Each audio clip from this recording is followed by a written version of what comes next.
আমরা গত ক্লাসে কোন পর্যন্ত পড়ছিলাম? হ্যাঁ, এরপর থেকে আমরা শুরু করব। গত ক্লাসে আমরা হচ্ছে এই পর্যন্ত গেছিলাম। তো আমি তোমাদেরকে দেখাইছিলাম এই জায়গায়, দেখো আমি তোমাদেরকে কি দেখাইছিলাম এই জায়গায়,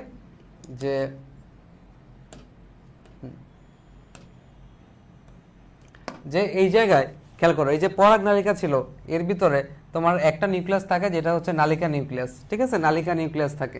ওকে, নালিকা নিউক্লিয়াস থাকে এবং হচ্ছে জনন নিউক্লিয়াস থাকে। ওকে, নালিকা নিউক্লিয়াস থাকে এবং জনন নিউক্লিয়াস থাকে। ওকে, জনন নিউক্লিয়াস থাকে। এই যে এটা হচ্ছে জনন নিউক্লিয়াস এবং এটা নিচে হচ্ছে, এটা হচ্ছে আমাদের কি, এটা হচ্ছে আমাদের নালিকা নিউক্লিয়াস। ওকে, এই পর্যন্ত আমি তোমাদেরকে দেখাইছিলাম। আচ্ছা, মাদার তেরেসা বলতেছে ভাইয়া আপনাকে বাবু বাবু লাগতেছে। হ্যাঁ, আমি তো বাবুই। হ্যাঁ, আমি তো বাবুই। বাবুকে বাবু লাগবে না কি লাগবে বলো? আচ্ছা, তাহলে এই জায়গায় জনন নিউক্লিয়াস আর এটা হচ্ছে নালিকা নিউক্লিয়াস। ওকে, নালিকা নিউক্লিয়াস। তো জনন নিউক্লিয়াস থেকে পরবর্তীতে তোমার দুইটা পুংগ্যামিট আসে, দুইটা পুংগ্যামিট বা হচ্ছে শুক্রাণু আসে। দেখছো, এই যে এই জায়গায় একটা, এই জায়গায় একটা, এই জায়গায় একটা, দুইটা পুংগ্যামিট বা হচ্ছে শুক্রাণু আসে। এই যে এ পর্যন্ত আমি পড়াইছিলাম গত ক্লাসে, দুইটা পুংগ্যামিট বা হচ্ছে শুক্রাণু আসে। ওকে, এ পর্যন্ত আমি পড়াইছিলাম তোমাদেরকে। তো এরপর খেয়াল করো, এই যে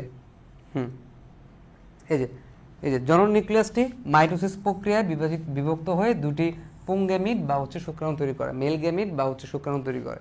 ঠিক আছে, আমাদের যে জনন নিউক্লিয়াসটা ছিল সেটা মাইটোসিস প্রক্রিয়া বিভাজিত হয়, তাই না? মাইটোসিস প্রক্রিয়া বিভাজিত হয়, তার মানে খেয়াল করো, মাইটোসিস প্রক্রিয়া বিভাজিত হয়েছে, তার মানে কি? তার মানে হচ্ছে তোমার জনন নিউক্লিয়াসটা যেরকম ছিল, যে পরিমাণ ক্রোমোজোম ছিল এই নিউক্লিয়াসে, ঠিক আছে, এটার যে গুণগুলো ছিল, এই দুইটা পুংগ্যামিট যে তৈরি হয়েছে এগুলো কিন্তু সমগুণ সম্পন্ন। ঠিক আছে, প্রায় একই রকম। এখানে কিন্তু মায়োসিস হয় নাই। ঠিক আছে, এখানে কোনো হ্রাসমূলক বিভাজন হয় নাই, এখানে মাইটোসিস হয়েছে। তার মানে জনন নিউক্লিয়াসটা সমগুণ সম্পন্নই, এখানে তোমার দুইটা পুংগ্যামিট বা হচ্ছে শুক্রাণু তৈরি হয়েছে। ঠিক আছে, দুইটা পুংগ্যামিট বা হচ্ছে শুক্রাণু। ওকে, তাহলে আমরা চাইছিলাম যে পুংগ্যামিটোফাইটের মাধ্যমে, যে আমরা এতক্ষণ যা যা পড়লাম, আলটিমেটলি লাস্টে গিয়ে আমরা আসলে পুংগ্যামিট বা হচ্ছে শুক্রাণু পাইলাম, তাই না? পুংগ্যামিট বা হচ্ছে শুক্রাণু পাইলাম, দুইটা পুংগ্যামিট বা হচ্ছে শুক্রাণু পাইলাম।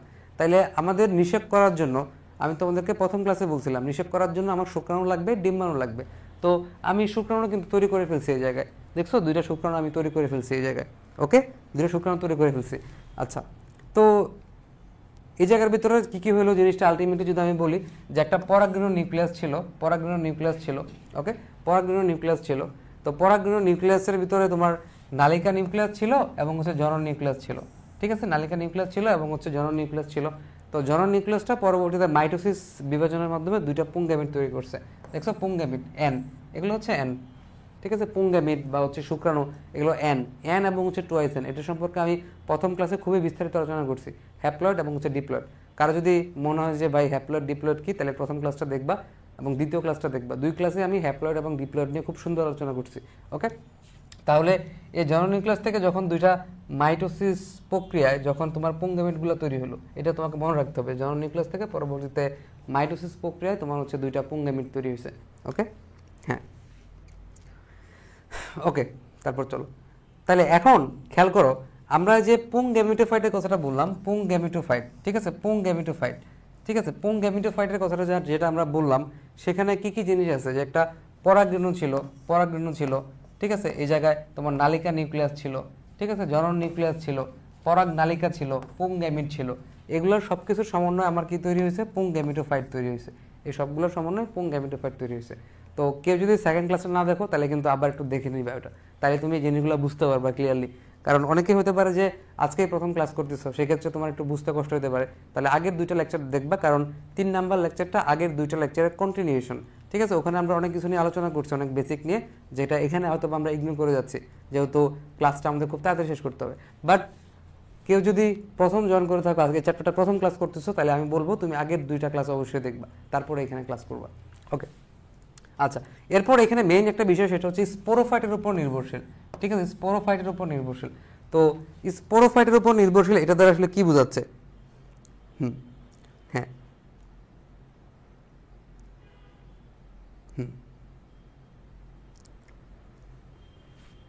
ওকে, দেখো এখানে এই জায়গায় স্পোরোফাইট এবং হচ্ছে গ্যামেটোফাইট আমি তোমাদেরকে একটা ভিডিও দিয়েছিলাম যখন ব্রায়োফাইটা এবং টেরিডোফাইটার ক্লাস হচ্ছিল, তখন তোমাদেরকে একটা ভিডিও দিয়েছিলাম যে কীভাবে তুমি স্পোরোফাইট এবং হচ্ছে গ্যামেটোফাইট এদের ভিতরে পার্থক্য বুঝবা। হ্যাঁ, তো ওই ভিডিওটা তুমি একটু দেখবা, তাহলে সেখানে তোমার হচ্ছে স্পোরোফাইট গ্যামেটোফাইট বিষয়টা ক্লিয়ার হয়ে যাবে, যেটা আমরা ব্রায়োফাইট আর টেরিডোফাইটে আলোচনা করছি। বাট এই জায়গায় তুমি খেয়াল করো একটা জিনিস, একটা বেসিক তোমাকে আমি বলবো এখানে, যে স্পোরোফাইটটা মেনলি কি হয়, ডিপ্লয়েড হয়, তাই না? স্পোরোফাইটটা হচ্ছে ডিপ্লয়েড টুয়াইসেন। স্পোরোফাইটটা কি? স্পোরোফাইটটা হচ্ছে ডিপ্লয়েড বা হচ্ছে টুয়াইসেন। তাহলে এখানে বলতেছে যে গ্যামিটোফাইট যেটা আছে, পুং গ্যামিটোফাইট, এটা তো অবশ্যই হ্যাপ্লয়েড, তাই না? পুং গ্যামিটোফাইট, গ্যামিটোফাইট এটা হচ্ছে কি, এটা হচ্ছে হ্যাপ্লয়েড। তাহলে গ্যামিটোফাইটটা মেনলি কি হয়, গ্যামিটোফাইটটা মেনলি হচ্ছে হ্যাপ্লয়েড হয়, আর স্পোরোফাইটটা হচ্ছে ডিপ্লয়েড হয়। তাহলে পুং গ্যামিটোফাইটটা কিসের উপর নির্ভরশীল? স্পোরোফাইটের উপর নির্ভরশীল। ওকে, এখন খেয়াল করো এই জায়গায় আমরা যে প্রথমে একদম শুরু করছিলাম, একটু খেয়াল করো, প্রথমে যে আমরা শুরু করছিলাম, হ্যাঁ একদম প্রথম দিকে, তো প্রথম দিকে যখন আমরা আর্কিস্পোরিয়াল কোষ আমরা নিয়ে আসছিলাম, আর্কিস্পোরিয়াল কোষ, ঠিক আছে, তখন এই আর্কিস্পোরিয়াল কোষটা কিন্তু টুয়াইসেন ছিল। দেখছো আর্কিস্পোরিয়াল কোষটা কি ছিল? টুয়াইসেন ছিল, ঠিক আছে। আর্কিস্পোরিয়াল কোষটা টুয়াইসেন ছিল, বা প্রাথমিক জনন কোষ, প্রাথমিক জনন কোষ এটা কিন্তু টুয়াইসেন ছিল, ঠিক আছে। প্রাথমিক জনন কোষ এটা কিন্তু টুয়াইসেন ছিল। বাট আলটিমেটলি খেয়াল করো, আলটিমেটলি আমরা লাস্টে গিয়ে, আমরা একদম শেষের দিকে গিয়ে যে পুংগেমিট বা শুক্রাণুগুলা পাইছি, পুংগেমিট বা শুক্রাণুগুলা পাইছি, এগুলো কিন্তু আমরা এন পাইছি, ঠিক আছে, বা হ্যাপ্লয়েড পাইছি, এন বা হচ্ছে হ্যাপ্লয়েড পাইছি। তাহলে এখানে মেইন ইস্যুটা কি? মেইন ইস্যুটা হচ্ছে এই যে আমরা হ্যাপ্লয়েড অবস্থা পাইলাম, মানে হ্যাপ্লয়েড মানে হচ্ছে এন, এন যে পাইলাম মানে পুংগেমিটগুলো যে পাইলাম, ঠিক আছে, এগুলা আলটিমেটলি তুমি যদি চিন্তা করো, আলটিমেটলি এরা কিন্তু স্পোরোফাইটিক দশা অতিক্রম করে আসছে। তার মানে এরা আর্কিস্পোরিয়াল কোষ, আর্কিস্পোরিয়াল কোষ যখন ছিল, এখানে এখানে স্পোরোফাইট বলতে মেইনলি তোমার ডিপ্লয়েড অবস্থাটাকে বোঝাচ্ছে, ঠিক আছে, ডিপ্লয়েড অবস্থাকে বোঝাচ্ছে। তার মানে হচ্ছে এখানে যে ডিপ্লয়েড অবস্থা ছিল, টুয়াইসেন অবস্থা ছিল, সেখান থেকে আলটিমেটলি মানে বিভাজিত হইতে হইতে হইতে হইতে বিভিন্ন প্রক্রিয়ায় আলটিমেটলি কিন্তু আমাদের এখানে এই যে পুংগেমিট বা শুক্রাণু এরা কিন্তু চলে আসলো, ঠিক আছে, এরা কিন্তু চলে আসলো। তাহলে এই জন্যই এটা এখানে বলতেছে যে এই পুংগেমিটোফাইট যেটা আছে এটা কিন্তু আসলে স্পোরোফাইটের উপর নির্ভরশীল, তার মানে হচ্ছে ডিপ্লয়েড অবস্থার উপর নির্ভরশীল। ডিপ্লয়েড অবস্থা ছিল একদম প্রথমে যখন প্রাথমিক আর্কিস্পোরিয়াল কোষ ছিল, সেখান থেকে অসংখ্য প্রক্রিয়া পদ্ধতির মাধ্যমে আমরা আলটিমেটলি কিন্তু পুংগেমিট বা শুক্রাণু পাইছি, ঠিক আছে।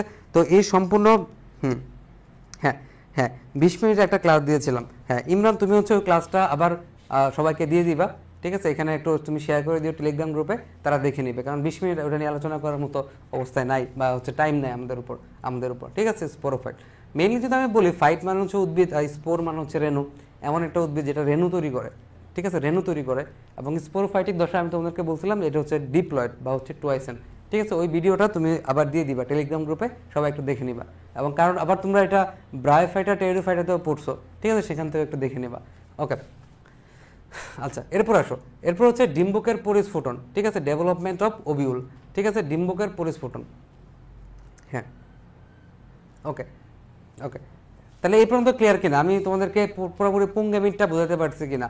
গতকালকের ক্লাস এবং আজকের ক্লাস সব কিছু মিলায় পুংগেমিটোফাইটটা একদম ক্লিয়ার কিনা, ঠিক আছে। এখানে যে যত সব কাহিনী হয়, ঠিক আছে, নালিকা নিউক্লিয়াস, জনন নিউক্লিয়াস, এই সব কিছু মিলেই যে অবস্থাটা সেটা হচ্ছে পুংগেমিটোফাইট। সব কিছু মিলেই যা হয় সমন্বয়ে গঠিত হচ্ছে পুংগেমিটোফাইট। এবং পুংগেমিটোফাইট আলটিমেটলি যেটা আমাদের সবথেকে বেশি ইম্পর্টেন্ট সেটা হচ্ছে আমাদের আসলে পুংগেমিটটা তৈরি করতে হবে, কারণ পুংগেমিট ছাড়া, স্টেগেমিট ছাড়া আমি তো নিষেধ করতে পারবো না, আমার পুংগেমিটটা তৈরি করতে হবে। তাহলে পুংগেমিটোফাইটের এত সব কাহিনী করলাম আমি, আসলে আমার একটা পুংগেমিট লাগবে, ঠিক আছে। হ্যাঁ ওকে, হ্যাঁ ক্লিয়ার, সবাই ক্লিয়ার, ওকে। এরপর দেখো ডিম্বকের পরিস্ফুটন। তো এখানে একটা জিনিস খেয়াল করার মতো আছে, যেটা হচ্ছে ওভিউল, ঠিক আছে। ওভিউল কথাটার মানে কি? ডিম্বক, ডিম্বক বললে আমি, ডিম্বক বললে হ্যাঁ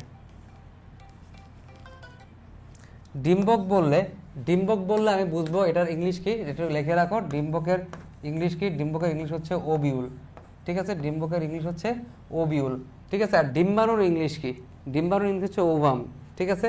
ডিম্বাণু, ডিম্বাণু যদি আমি বলি, ডিম্বাণু যদি আমি বলি তাহলে এটা আসলে হচ্ছে ওভাম,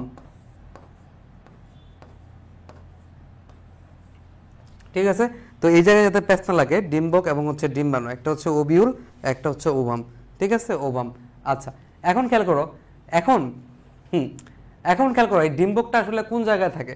তো প্রথমে এটা আমাকে দেখতে হবে ডিম্বকটা কোন জায়গায় থাকে। তো এটা আমি তোমাদেরকে দেখাইছি আগেও, ঠিক আছে, তার আগেও একটু দেখাই, দেখো খেয়াল করো এই জায়গায়, হ্যাঁ এই জায়গার ভিতরে তুমি খেয়াল করো এই জায়গার ভিতরে যে স্ট্রিকেশরটা, এই যে এখানে যে লাল স্ট্রিকেশরটা আছে, স্ট্রিকেশর যেটা আছে, ঠিক আছে, স্ট্রিকেশর যেটা আছে, স্ট্রিকেশর অনেকগুলো পার্ট থাকে, আমি তোমাদেরকে ইংলিশ নাম সহ পড়াইছিলাম সেটা।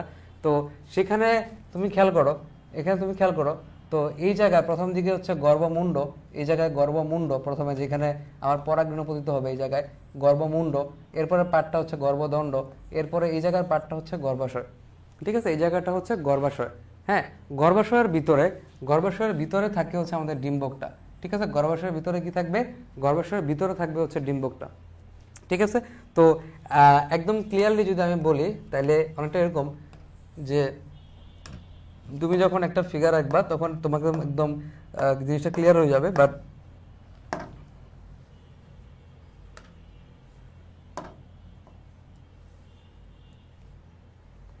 এটা আবার কি হলো, সমস্যাটা হচ্ছে ঈদের পরে ক্লাস নিতে আসছে, তো ঈদের পরে ক্লাস নিতে আসলে এই সমস্যাটা ওরা করে, হঠাৎ করে ক্লাস নিতে আসলে হচ্ছে একটু ঝামেলা করে। ওকে, আচ্ছা, ওকে ওকে। তো আমি যদি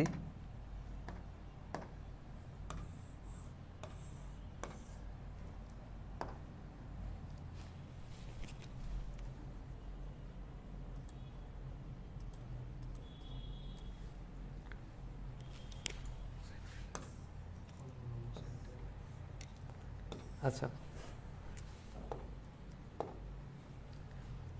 আচ্ছা ওকে, সমস্যা নেই, আমি তোমাদেরকে এই জায়গাতে দেখাই। ওকে,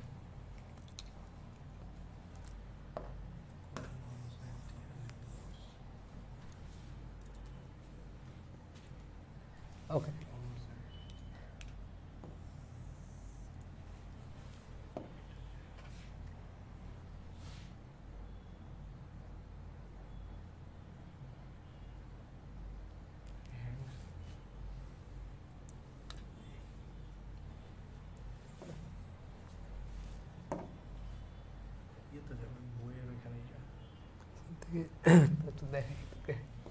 দেখো, ঠিক আছে।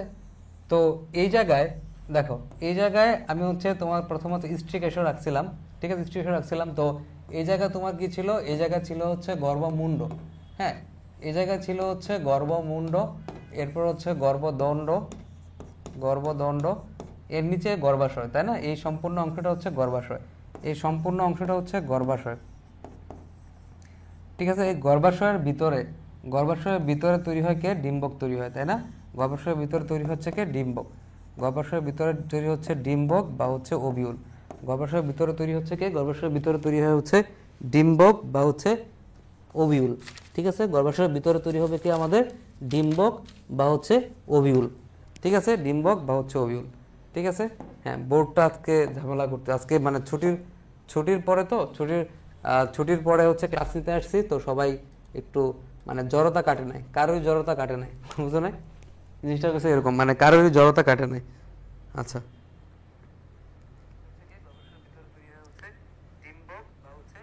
মেক কর না, তোমার যে সাউন্ড কম মনে হয় একটু তুমি ভলিউমটা একটু বাড়ায় নাও, হ্যাঁ, ভলিউমটা একটু বাড়ায় নাও, তাহলে ইজি মনে হবে, তোমার ভলিউমটা একটু বাড়ায় নাও।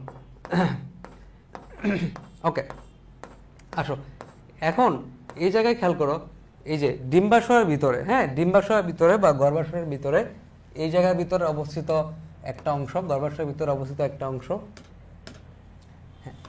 ভিতরে অবস্থিত একটা অংশ যা মাতৃ জননকোষ তৈরি করে এবং নিষেকের পর বীজে পরিণত হয়। তো আমরা ক্লাসের মানে হচ্ছে যে পরবর্তী অংশে দেখবো যে কোন কোন অংশ কি অংশে পরিণত হয়। মেককণা, তোমার সাউন্ড কি ক্লিয়ার আছে কিনা আমাকে বলো। তো ডিম্বকটা কিসে পরিণত হবে, বীজে পরিণত হবে, ঠিক আছে, এটা কিসে পরিণত হবে, বীজে পরিণত হবে, ডিম্বকটা পরবর্তীতে গিয়ে বীজে পরিণত হবে। ওকে, এটা আমরা পরবর্তীতে দেখবো। আচ্ছা, এখন যে কোনো জিনিস নর্মালি তুমি এটা নগ্নবীজীয় আবৃত বীজোদ্ভিদে পড়ছো যে ফুলের ভিতরে যে ডিম্বকটা, ঠিক আছে, ডিম্বক বা হচ্ছে ওভিউলটা, এটা তৈরি হবে কই থেকে, আসলে গর্ভাশয়ের ভিতরে যে অমরা আছে না, অমরা বা হচ্ছে প্লাসেন্টা, সেখান থেকে তৈরি হবে। ওকে, অমরা বা হচ্ছে প্লাসেন্টা থেকে তৈরি হবে। তাহলে জিনিসটা হচ্ছে ধরো এখানে আমি গর্ভাশয় আঁকলাম, গর্ভাশয়ের ভিতরে এই জায়গায় হচ্ছে আমাদের ডিম্বক, ঠিক আছে। ডিম্বকটা ধরো তৈরি হবে একটা জায়গা, ধরো এরকম একটা জায়গা এখানে আছে, এরকম একটা জায়গা যেটা হচ্ছে অমরা, ঠিক আছে, অমরা বা হচ্ছে প্লাসেন্টা। তো এটা সম্পর্কে আমরা তো জানি মোটামুটি, নগ্নবীজ আবৃত্তিতে পড়ছি যে এখানে আমাদের যে অংশগুলো থাকে, ঠিক আছে, যে ডিম্বকটা থাকে, ডিম্বকটা তৈরি হবে গর্ভাশয়ের ভিতরে একটা জায়গা থেকে, যেটাকে বলা হয় অমরা। তাহলে গর্ভাশয়ের ভিতরে ধরো এখানেই ধরো সাপোজ তুমি চিন্তা করো এরকম একটা জায়গা আছে যেটার নাম হচ্ছে অমরা, ঠিক আছে, অমরা, হ্যাঁ অমরা। তাহলে সেখান থেকে তোমার হচ্ছে ডিম্বকটা তৈরি হবে, ঠিক আছে, হ্যাঁ ডিম্বকটা তৈরি হবে। তাহলে মেন কি বলছে দেখো, যে প্রথমে অমরাতে একটা ছোট স্ফীত অঞ্চল তৈরি হয়। স্ফীত মানে কি? স্ফীত মানে হচ্ছে মোটা, ঠিক আছে। হঠাৎ করে ধরো অমরা, ধরো সবুজ অমরা, এখানে একটা লাল একটা অংশ ধরো মোটা হয়ে গেল, মানে স্ফীত হয়ে গেল, একটু উঁচু হয়ে গেল, ঠিক আছে। এবং এই উঁচু অংশটা ক্রমান্বয়ে বড় হয়ে হয়ে এরকম তোমার ডিম্বকে পরিণত হবে, তাই না? এরকম ডিম্বকে পরিণত হবে, স্ফীত অঞ্চলটা আস্তে আস্তে বড় হয়ে ডিম্বকে পরিণত হবে বা ওভিউলে পরিণত হবে। ওকে, হ্যাঁ ওভিউলে পরিণত হবে। তাহলে এই কথাটাই বলছে যে প্রথমে অমরা, ধরো একটা অমরার ভিতরে একটা অঞ্চল একটু স্ফীত হয়ে যায়, একটু বড় হয়ে যায়, তারপর এটা আস্তে আস্তে ক্রমান্বয়ে বড় হয়ে এরকম তোমার হচ্ছে অমরায় পরিণত হয়, ঠিক আছে, মানে ডিম্বকে পরিণত হয়, ডিম্বকে পরিণত হয়। ওকে, আচ্ছা, এখন আমাদেরকে এখানে কয়েকটা জিনিস একটু দেখতে হবে। দেখো এখানে কয়েকটা জিনিস আমাদের একটু দেখতে হবে যে ডিম্বকের কি কি অংশ থাকে, ঠিক আছে, ডিম্বকের কি কি অংশ থাকে। দেখো এই জায়গায় এটা হচ্ছে আমার ডিম্বক, ঠিক আছে, এবং এই ডিম্বকটা আছে কিসের ভিতরে বলতো? এই ডিম্বকটার চারদিকে কি আছে? এই ডিম্বকটার চারদিকে হচ্ছে গর্ভাশয় আছে, না? আমি তোমাকে একটু আগে বললাম যে গর্ভাশয়ের ভিতরে ডিম্বক তৈরি হয়েছে, চারদিকে গর্ভাশয় আছে। চারদিকে কি আছে? চারদিকে হচ্ছে গর্ভাশয় আছে। তো গর্ভাশয়ের ভিতরে আমাদের এই ডিম্বকটা তৈরি হয়েছে, ঠিক আছে। গর্ভাশয়ের ভিতরে আমাদের কি তৈরি হয়েছে? আমাদের এই ডিম্বকটা তৈরি হয়েছে। ওকে, এখন খেয়াল করো এই জায়গায় এই ডিম্বকটা, ঠিক আছে, দেখো খেয়াল করো যে নিম্নমুখী বা হচ্ছে অধোমুখী ডিম্বক, ঠিক আছে। অধো মানে হচ্ছে নিচের দিকে, অধো মানে হচ্ছে নিচের দিকে, নিম্নমুখ মানে হচ্ছে মুখটা নিচের দিকে। তাহলে ডিম্বকের মুখ আসলে কোন জায়গাটা তারা বলতেছে? তাহলে ধরো যে এই জায়গা তুমি দেখতেছো তোমার বইতে, এই জায়গায় একটু মানে হচ্ছে যে একটা রন্ধ্র ইংলিশ কি? পোর, ঠিক আছে, রন্ধ্র, ডিম্বক রন্ধ্র। আচ্ছা, ডিম্বক রন্ধ্র এটাকে আরেকটা নামে এখানে ডাকে আমরা নর্মালি, পোর মানে হচ্ছে ছিদ্র, PORE, হ্যাঁ পোর মানে হচ্ছে ছিদ্র, নর্মালি PORE, পোর মানে হচ্ছে ছিদ্র। তো এই জায়গায় তারা দেখাচ্ছে যে এই লাল অংশ দ্বারা আমি কি বোঝাচ্ছি? লাল অংশ দ্বারা বোঝাচ্ছে যে এটা আসলে গর্ভাশয়ের ভিতরে, হ্যাঁ এটা হচ্ছে গর্ভাশয়ের ভিতরে, হ্যাঁ এটা হচ্ছে গর্ভাশয়ের ভিতরে। তো এই জায়গায় সামনের দিকে একটা ছিদ্র আছে, এই যে এই জায়গায় একটা ছিদ্র আছে সামনের দিকে, এই জায়গায় একটা ছিদ্র আছে, দেখছো এই জায়গায় একটা ছিদ্র আছে, এই ছিদ্রটাকে বলা হয় হচ্ছে ডিম্বক রন্ধ্র, এই ছিদ্রটাকে বলা হয় ডিম্বক রন্ধ্র, ঠিক আছে, ডিম্বক রন্ধ্র। ওকে, ডিম্বক রন্ধ্র বলা হয়। ওকে, এবং এই ডিম্বকটা খেয়াল করো, তারা এই যে ডিম্বক রন্ধ্রটা এটা নিচের দিকে আছে, ডিম্বক রন্ধ্রটা নিচের দিকে আছে। তো এভাবে তারা চিন্তা করতেছে যে এটা দেখতে অনেকটা কিরকম? দেখতে অনেকটা হচ্ছে এরা নিচের দিকে মুখ করে আছে, ঠিক আছে, হ্যাঁ নিচের দিকে মুখ করে আছে। নর্মালি এটাই হচ্ছে ডিম্বকের মুখ, এই অংশটা, ঠিক আছে, যেখানে ডিম্বক রন্ধ্র আছে, ফাঁকা জায়গাটা আছে, একটু ফাঁকা জায়গা আছে এই জায়গায়, তারা বলতেছে এটাই হচ্ছে ডিম্বকের মুখ। এটা যে নিচের দিকে যেহেতু মুখ করে আছে, নিচের দিকে মুখ করে আছে, নিচের দিকে খোলা বা হচ্ছে ওপেন, নিচের দিকে মুখ করে আছে, এজন্য তারা বলতেছে যে এটা হচ্ছে তোমার মুখটা, ঠিক আছে, নিম্নমুখী, মুখটা নিচের দিকে, নিম্নমুখী বা হচ্ছে অধোমুখী। অধো কথাটার মানে হচ্ছে নিচে, অধো বা হচ্ছে নিম্ন কথাটার মানে হচ্ছে নিচের দিকে, মুখটা নিচের দিকে। ওকে, মুখটা নিচের দিকে। ওকে, এখন খেয়াল করো ডিম্বক, ঠিক আছে, এটাকে ওভিউলও বলা হয় এবং এটাকে আরেকটা নামে ডাকা হয়, সেটাকে বলা হয় মেগা স্পোরাঞ্জিয়াম, ঠিক আছে। মেগা মানে হচ্ছে বড়, আর স্পোরাঞ্জিয়াম, ঠিক আছে, স্পোর কথাটার মানে হচ্ছে রেণু, ঠিক আছে, স্পোর কথাটার মানে হচ্ছে রেণু। হ্যাঁ, বেগম রুকিয়া তুমি এতক্ষণ পরে আসলে কেন বলো তো? বেগম রুকিয়া এতক্ষণ পরে আসলে কেন? হুম হুম হুম ওকে, হ্যাঁ হুম ওকে। তো এখন খেয়াল করো মেগা স্পোরাঞ্জিয়াম, মেগা মানে কি? মেগা কথাটার মানে কি? মেগা কথাটার মানে হচ্ছে বড়, ঠিক আছে, বড়। স্পোর মানে হচ্ছে রেণু, আর এনজিয়াম, হ্যাঁ এনজিয়াম, NGIUM,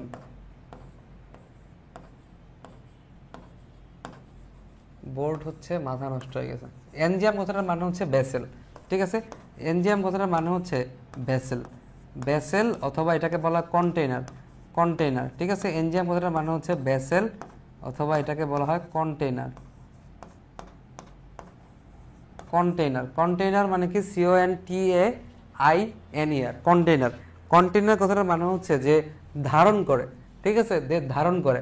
কন্টেইনার মানে কথাটা হচ্ছে ধারণকারী বা হচ্ছে ধারক, ঠিক আছে, ধারণকারী বা হচ্ছে ধারক মানে হচ্ছে যে ধারণ করে, ঠিক আছে। তাহলে মেগা মানে হচ্ছে বড়, ঠিক আছে, স্পোরাঞ্জিয়াম, স্পোর মানে হচ্ছে রেণু, ঠিক আছে। আর এনজিয়াম কথাটার মানে হচ্ছে ভেসেল বা হচ্ছে কন্টেইনার, ঠিক আছে, কন্টেইনার। তাহলে তুমি মেগাস্পোরাঞ্জিয়াম মানে হচ্ছে কি ডিম্বক বা হচ্ছে ওবিউল, এবং এটা যদি আমরা শাব্দিক অর্থ করি তাহলে কেমন দাঁড়ায়, বড় একটা পাত্র বা হচ্ছে কন্টেইনার যেটা হচ্ছে তোমার স্পোর ধারণ করতেছে, ঠিক আছে, স্পোর ধারণ করতেছে, ওকে, স্পোর ধারণ করতেছে।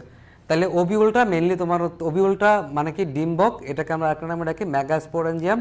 মেগাস্পোরাঞ্জিয়ামকে যদি আমি শব্দের অর্থ ভাঙি তাহলে মেগা মানে হচ্ছে বড়, স্পোর মানে হচ্ছে রেণু, ঠিক আছে, আর এনজিয়াম মানে হচ্ছে ভেসেল বা কন্টেইনার যেটা হচ্ছে ধারণ করে রাখে, ঠিক আছে, স্পোরটাকে ধারণ করে রাখে এরকম একটা ভেসেল বা হচ্ছে থলে, ঠিক আছে। তাহলে ডিম্বকটা এমন এক ধরনের ভেসেল বা থলে যে হচ্ছে আমাদের এই মেগাস্পোরাঞ্জিয়ামের কথা মতো সে হচ্ছে স্পোরকে ধরে রাখবে, ঠিক আছে, ওকে।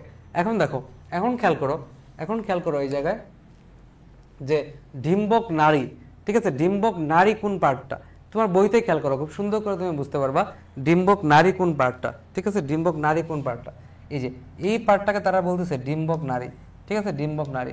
এখন বাইরের দিকে লালটা আমি মুছে দিব, এটা কেন দিছি যাতে বুঝে দিতে পারি যে এটা আসলে গর্ভাশয়ের ভিতরে আছে, ঠিক আছে, এটা আসলে কিসের ভিতরে আছে, এটা আছে হচ্ছে গর্ভাশয়ের ভিতরে।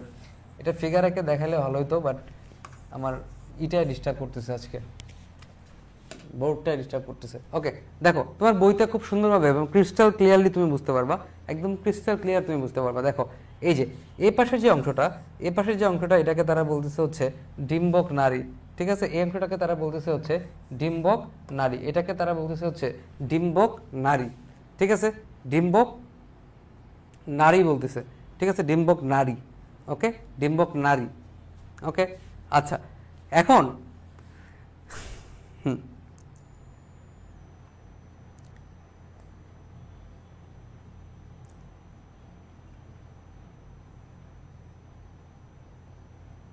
ডিম্বক নারী, এখন প্রশ্ন হচ্ছে এই নারী, হ্যাঁ নারী, এই ডিম্বক নারীটা আসলে কার কোথায় যুক্ত থাকে, ঠিক আছে, ডিম্বক নারী, ঠিক আছে, ডিম্বক নারী, ঠিক আছে, ডিম্বক নারী এটা যুক্ত থাকে হচ্ছে ওই যে আমরা একটু আগে দেখাইছি যে অমরা, ঠিক আছে, যেখান থেকে ডিম্বকটা তৈরি হয়, যেখান থেকে ধরো এই যে লাল অংশটা, লাল অংশটা হচ্ছে আমাদের অমরা, ঠিক আছে, যেখান থেকে ডিম্বকটা তৈরি হয় সেখানে যুক্ত থাকে, ঠিক আছে, এটা হচ্ছে আমাদের অমরা, ঠিক আছে, সেখানে যুক্ত থাকবে, ঠিক আছে, এখানে যুক্ত থাকবে।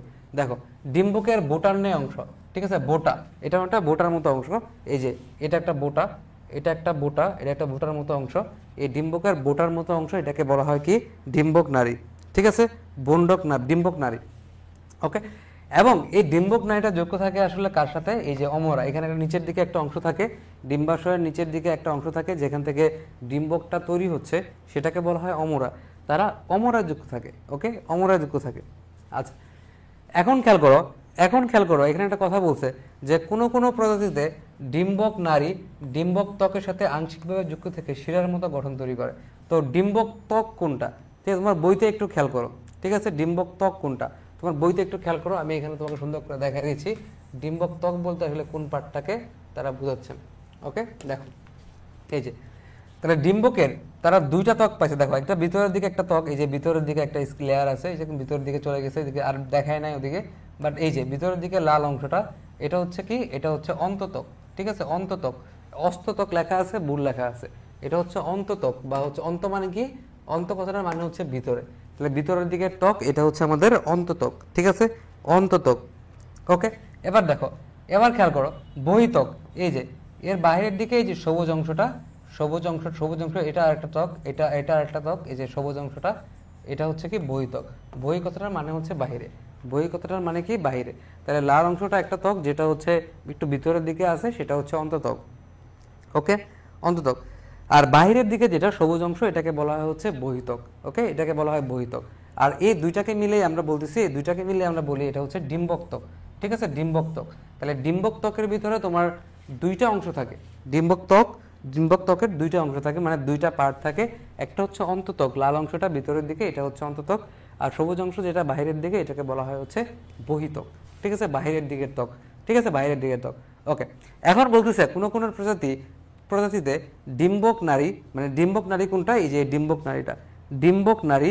ঠিক আছে, আর ডিম্বক ত্বক কোনটা, খেয়াল করো, ডিম্বক ত্বক তো এটা যদি আমি পিছনের দিকে আগাই, তাহলে পিছনের দিকে যদি আমি যাই, খেয়াল করো, পিছনের দিকে যদি আমি যাই, তাহলে এই যে এদিকে গেলে এটা তো ডিম্বক ত্বকের আন্ডারেই পড়ে। ঠিক আছে, ডিম্বক ত্বকের আন্ডারে পড়ে, এই যে ডিম্বক ত্বকের অংশ, এটা ডিম্বক ত্বকের অংশ। তারা বলতেছে ডিম্বক নারী ডিম্বক ত্বকের সাথে আংশিকভাবে যুক্ত থাকে। তো ডিম্বক নারী কোনটা, এই যে এটা হচ্ছে আমাদের লাল অংশটা দেখাইছি, যে এটা ডিম্বক নারী, আর এদিকে হচ্ছে ডিম্বক ত্বক। তাহলে যদি আমি এটাকে বর্ধিত করি, তাহলে এক পাশে তুমি চিন্তা করো, এই পাশেও তোমার কি থাকবে, ডিম্বক ত্বক থাকবে, এদিকেও তোমার হচ্ছে ডিম্বক ত্বক, বাইরের দিকের স্কিনটা ডিম্বক ত্বক। ঠিক আছে, আমরা যদি এটাকে এই পাশে যে লেয়ারটা ভিতরের দিকে, পুরাটা অংশ, তাই না, এই পুরাটা অংশ, এই পুরাটাই তো স্কিনের মধ্যে পড়ছে, একটা অন্তত একটা বহিত্বক। পুরাটাকে যদি আমি বর্ধিত করি, তাহলে এখানে পর্যন্ত চলে আসবে, তাই না, এই পর্যন্ত চলে আসবে, এই পুরাটা অংশ ডিম্বক ত্বকের ভিতরে পড়তেছে, এই ডিম্বক ত্বক। ঠিক আছে, এই ডিম্বক ত্বকের সাথে যুক্ত হচ্ছে আমার এই ডিম্বক নারীটা। হ্যাঁ, ডিম্বক নারীটা, এবং ডিম্বক নারীটা যুক্ত আছে হচ্ছে অমরের সাথে। ডিম্বক নারীটা যুক্ত আছে কার সাথে, অমরের সাথে। তো তারা বলতেছে যে এই যে এই পর্যন্ত অংশ, এই পর্যন্ত অংশ যেটা হচ্ছে ডিম্বকের ত্বক, এরপরে লাল অংশটা শুরু হয়েছে হচ্ছে তোমার, লাল অংশটা শুরু হয়েছে হচ্ছে তোমার ডিম্বক নাভি। ঠিক আছে, সরি, ডিম্বক নারী, নারী, হ্যাঁ, নাভি কিন্তু না, নারী, হ্যাঁ, নারী, ডিম্বক নারী। ঠিক আছে, ডিম্বক নারী, যেটাকে আমরা ইংলিশে বলে হচ্ছে ফিউনিকুলাস। ঠিক আছে, ডিম্বক নারী, এটাকে ইংলিশে বলা হয় হচ্ছে ফিউনিকুলাস। এখানে ইংলিশ নামটা তোমাকে একটু পড়তে হবে। ঠিক আছে, ইংলিশ নামটা তোমাকে একটু পড়তে হবে। ঠিক আছে, তো তারা বলতেছে যে এখানে দেখো মোটামুটি কিন্তু ভালোভাবে লাগানো আছে, মোটামুটি তারা ভালোভাবেই ডিম্বক নারী বা হচ্ছে ফিউনিকুলাসটা, এই ডিম্বক ত্বক, এই যে স্কিনটা, বাইরের দিকে স্কিনটা, ঠিক আছে, স্কিনটা এখানে দুইটা লেয়ার অন্তত বহিত্বক ভালোভাবে লাগানো আছে। বাট কিছু কিছু প্রজাতির ক্ষেত্রে তারা বলতেছে দেখা যায় যে ডিম্বক নারীটা, মানে লাল অংশটা, এই ডিম্বক ত্বকের সাথে আংশিকভাবে যুক্ত থাকে, মানে হালকা করে যুক্ত থাকে। ধরো যে এখানে তো খুব শক্ত করে লাগানো আছে, ঠিক আছে, খুব শক্ত করে লাগানো আছে, বাট কিছু কিছু প্রজাতি দেখা যায় যে এরা এরকম হালকা করে লাগানো, এই যে ধরো এটা, ঠিক আছে, একটা একটা একটা এরকম হালকা করে লাগানো আছে। ঠিক আছে, এটা হচ্ছে ডিম্বক নারী, লাল অংশটা, এখানে ধরো অমরা, অমরা নিচের দিকে থাকতে পারে, ধরো আমি এখানে দেখালাম। ঠিক আছে, জায়গা নাই দেখে এখানে দেখালাম। ঠিক আছে, তো তারা বলতেছে, হ্যাঁ, তারা বলতেছে যে এরকম যুক্ত থাকতে পারে। বাট ধরো এটাও আমি মুছে দিলাম, এটাও আমি ধরো মুছে দিলাম, মুছে দিয়ে আবার একটু দেখাই। ধরো তারা বলছে কিছু কিছু ক্ষেত্রে তারা ডিম্বক নারীটা এত বড় না হয়ে হালকা করে ধরো এভাবে যুক্ত আছে, এখানে নিচে হচ্ছে অমরা। ঠিক আছে, অমরা এভাবে যুক্ত থাকতে পারে। ঠিক আছে, যুক্ত থাকতে পারে। ঠিক আছে, এই যুক্ত অংশকে তখন বলে হচ্ছে রেফি। ঠিক আছে, আচ্ছা, আংশিকভাবে যুক্ত থেকে শিরার মতো গঠন তৈরি করে, তাই না।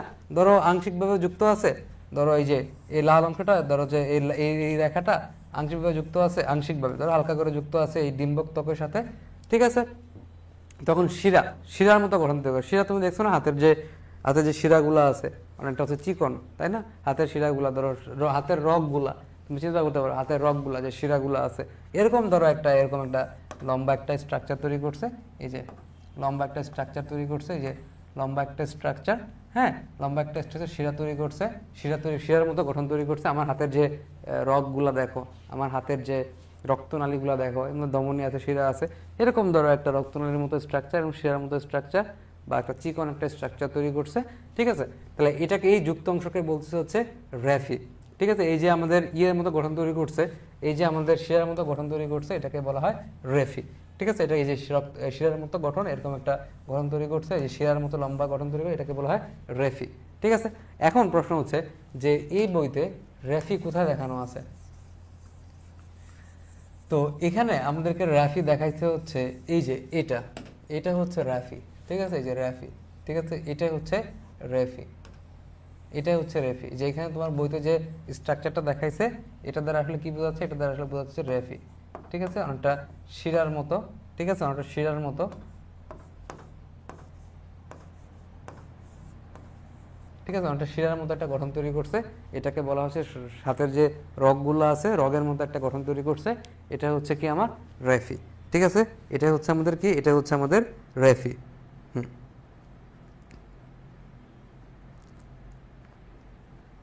হুম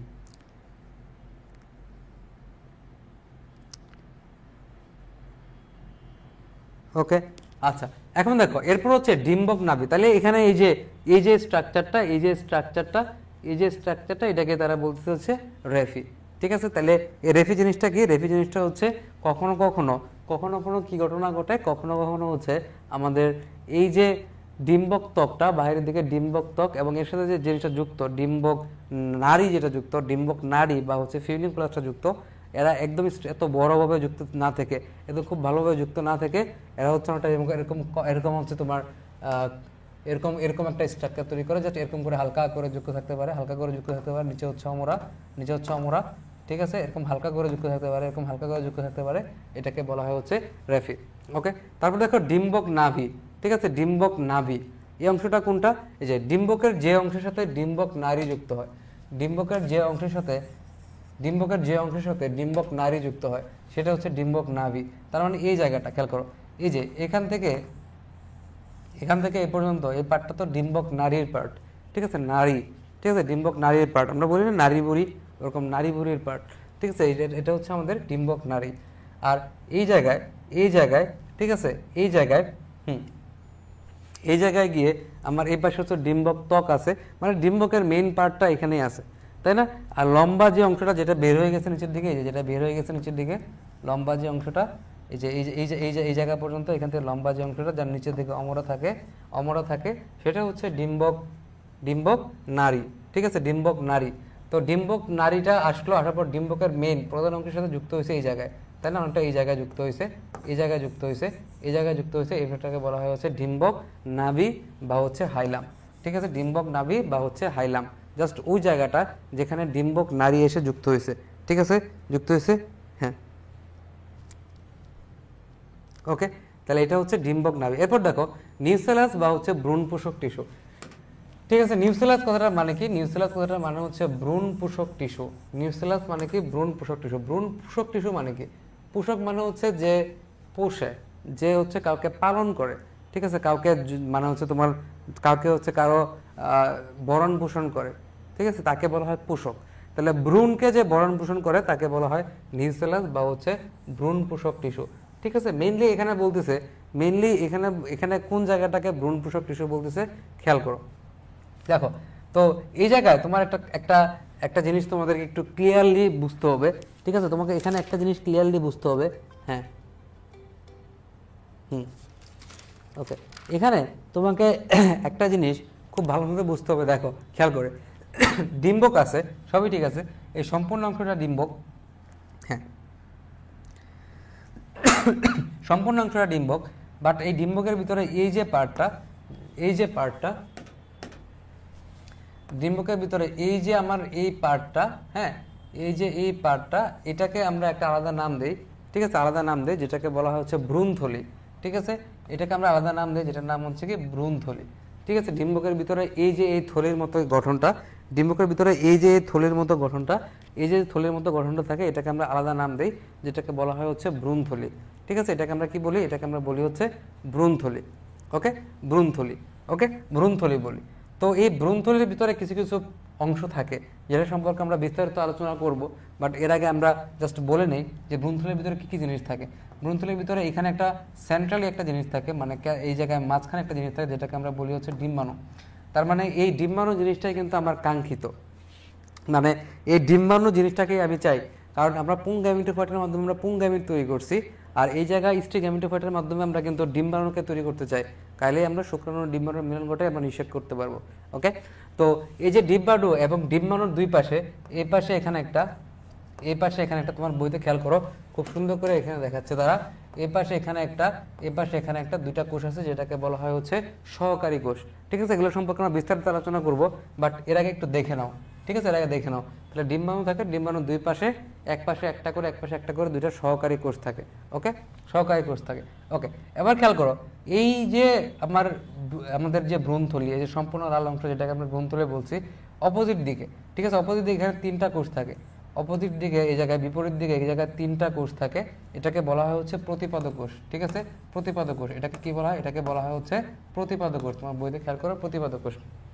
ঠিক আছে, এটা সম্পর্কে আমরা বিস্তারিত আলোচনা করবো। প্রতিপদ কোষ বলতে কি বোঝায় আগে খেয়াল করো। এই জায়গায় তিনটা কোষ থাকে যেটাকে আমরা বলতেছি প্রতিপদ কোষ। ওকে, এই জায়গায় তিনটা কোষ থাকে যেটাকে আমরা, যার ভিতরে একটা ভিতরে সেন্টার বা হচ্ছে কেন্দ্রে যেটা থাকে, সেন্টার বা হচ্ছে কেন্দ্রে যেটা থাকে এটাকে বলা হয় হচ্ছে ডিম্বাণু, এবং ডিম্বাণুর দুই পাশে থাকে হচ্ছে তোমার সহকারী কোষ। ওকে, এরপর হচ্ছে একদম মাঝখানের দিকে দুইটা কোষ থাকে, এদেরকে বলা হয় হচ্ছে সেকেন্ডারি নিউক্লিয়াস। এটা সম্পর্কে আমরা বিস্তারিত আলোচনা করব। আপাতত মনে রাখো এটাকে বলা হয় সেকেন্ডারি নিউক্লিয়াস।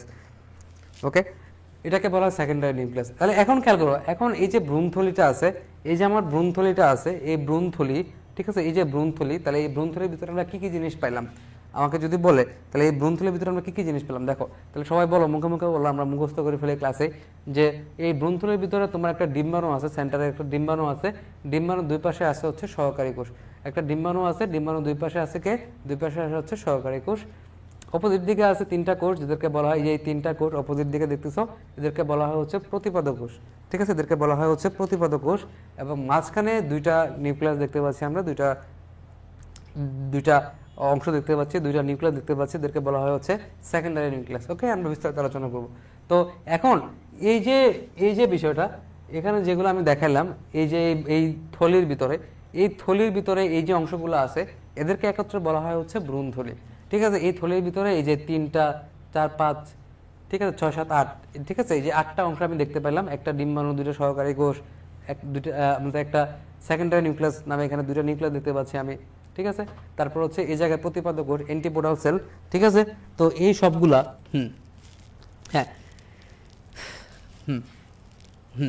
ঠিক আছে, এখানে যে দুইটা নিউক্লিয়াস দেখতে পাচ্ছি, এখানে আমি দুইটা নিউক্লিয়াস দেখতে পাচ্ছি, তাদেরকে আমরা সেকেন্ডারি নিউক্লিয়াস বলতেছি। ঠিক আছে, এরপর এখানে তোমার দেখো প্রতিপাদ কোষ আছে, এগুলোকে মিলে একটা থলি তৈরি করে, এটাকে আমরা বলতেছি হচ্ছে ভ্রূণথলি। ঠিক আছে, ওকে, হ্যাঁ, টান দিন।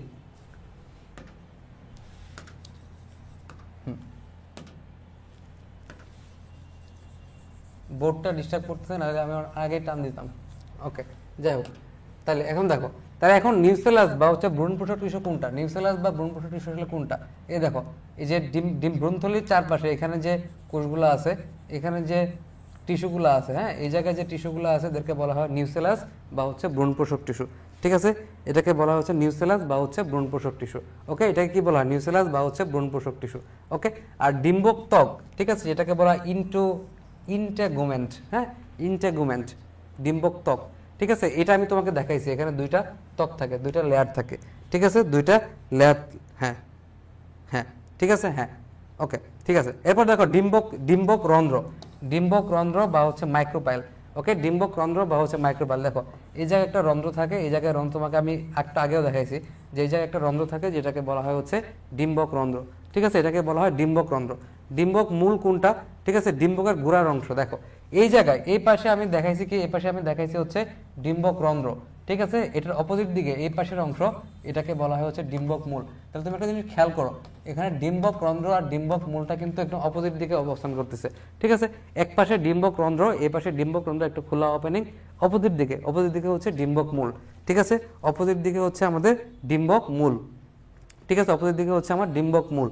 ওকে, ডিম্বকের গোড়ার দিকের অংশ, ওই পাশের অংশটাকে বলতেছে হচ্ছে গোড়ার দিকের অংশ এই জায়গায়, এবং এই জায়গায় কি আছে? ডিম্বক ত্বক আছে। ঠিক আছে, এটা হচ্ছে আমাদের ডিম্বক মূল। ওকে, ডিম্বক মূল। আর ভ্রূণথলি নিয়ে আমরা আলোচনা করলাম, যখন আলোচনা করলাম, ঠিক আছে, ভ্রূণথলি, তাহলে ভ্রূণথলির ভিতরে তুমি দেখো এই জায়গায়, এই জায়গায় আমি তোমাকে দেখাইছি,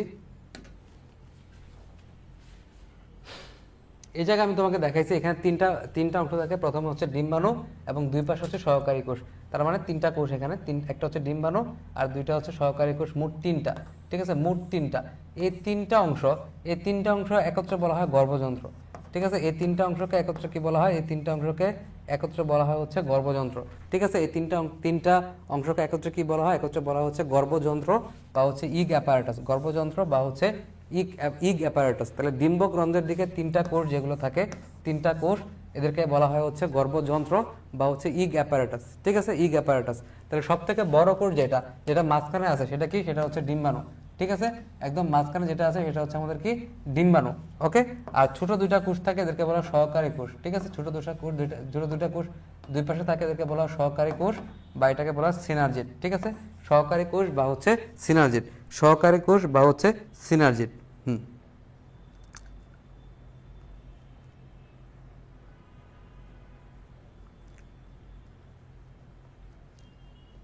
ওকে ওকে, আচ্ছা।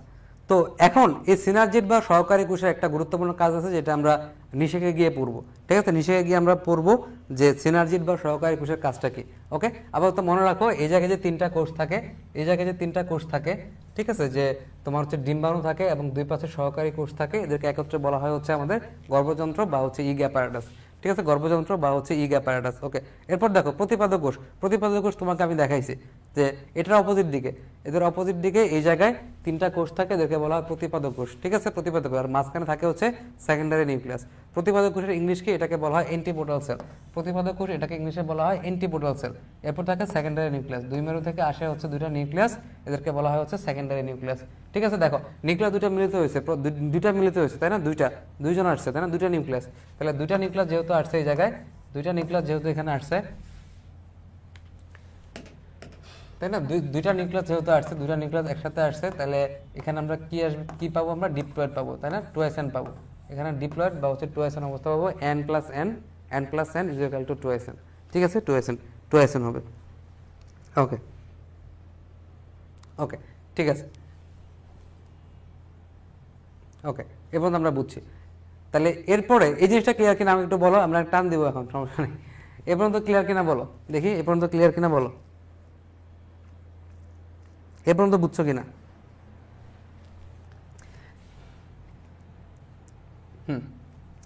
এ পর্যন্ত বুঝছো কিনা বলো। এরপর দেখো বিভিন্ন প্রকার ডিম্বক। ঠিক আছে, ডিম্বক কি কি রকমের হয়, ঠিক আছে, ডিম্বক কি কি রকমের হয়। তো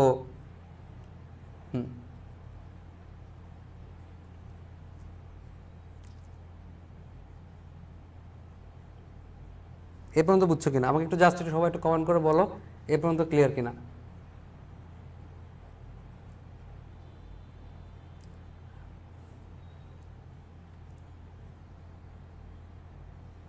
ওকে, দেখো এবার, হ্যাঁ খেয়াল করো, এবার খেয়াল করো। তো আমাদের এই যে ডিম্বক রন্ধ্র যেদিকে থাকে, আমরা বলছিলাম মোটামুটি ওই দিকটা, ঠিক আছে, ডিম্বক রন্ধ্র যেদিকে থাকে আমরা মোটামুটি বলছিলাম যে ওই দিকটাকে আমরা হচ্ছে মুখ হিসাবে চিন্তা করব। ঠিক আছে, ওই দিকটাকে আমরা মুখ হিসাবে চিন্তা করব। তাহলে এই মুখটা খেয়াল করো, ঠিক আছে, এই জায়গায় খেয়াল করো, একটা হচ্ছে ঊর্ধ্বমুখী, ঊর্ধ্ব মানে কি উপরের দিকে, ঠিক আছে, ঊর্ধ্ব মানে কি উপরে, ঠিক আছে, ঊর্ধ্ব মানে হচ্ছে উপরে, ঠিক আছে, উপরে। এটা ইংলিশ নাম পড়া দরকার নাই, ইংলিশ নাম না পড়লেও সমস্যা নেই, ঠিক আছে, জাস্ট বাংলা নামটা পড়বা, ঊর্ধ্বমুখী। ঠিক আছে, অর্থোট্রপাস বা হচ্ছে অ্যাট্রোপাস, ইংলিশ নাম না পড়লেও সমস্যা নাই। তো এটা ক্ষেত্রে মুখটা হচ্ছে উপরের দিকে থাকে, এই যে মুখটা উপরের দিকে আছে, ঠিক আছে, মুখটা উপরের দিকে আছে, ঠিক আছে, এবং ডিম্বক নাড়ি, ডিম্বক মূল এবং ডিম্বক রন্ধ্র একই সরল রেখা অবস্থান করে। ঠিক আছে, ডিম্বক নাড়ি, ডিম্বক মূল এবং হচ্ছে ডিম্বক রন্ধ্র, ডিম্বক রন্ধ্র উপরের দিকে আছে, ঠিক আছে। তারপর তোমার ডিম্বক মূল, ডিম্বক রন্ধ্রের অপোজিট দিকে এই জায়গায় ডিম্বক মূল, ঠিক আছে, এবং তোমার হচ্ছে ডিম্বক নারী যেটা বের হচ্ছিল, ডিম্বক নারী, এটা একই সরলরেখা অবস্থান করতেছে, ঠিক আছে, একই সরলরেখা অবস্থান করতেছে। তাহলে এটা হচ্ছে তাহলে ডিম্বক নারী তোমাকে আমি দেখাইছি, যেটা নারী বের হয়, যে এরকম একটা নারী বের হয়, ডিম্বক নারী, ঠিক আছে। তো এখানে খেয়াল করে দেখো, এরা কিন্তু একই সরলরেখা অবস্থান করতেছে, একই রেখায় অবস্থান করতেছে, একই সরলরেখা অবস্থান করতেছে, ঠিক আছে, একই সরলরেখা অবস্থান করতেছে। ডিম্বক রন্ধ্রটা শীর্ষে এবং ডিম্বক মূল গোড়ায় অবস্থান করে, ঠিক আছে, ডিম্বক রন্ধ্র এই জায়গায় শীর্ষে আর ডিম্বক মূল এই জায়গায় ডিম্বক মূল থাকে একদম অপোজিট দিকে, এরা গোড়ার দিকে অবস্থান করে, একটা শীর্ষে একটা হচ্ছে গোড়ায়। ঠিক আছে, উদাহরণটা তুমি কিভাবে মনে রাখবা দেখো, উদাহরণ মনে রাখার জন্য একটা তোমার হচ্ছে যে একটা আছে, মানে ছন্দ আছে, যে তুমি মনে রাখবা কি, তুমি মনে রাখবে হচ্ছে গোলাপি, গোলাপি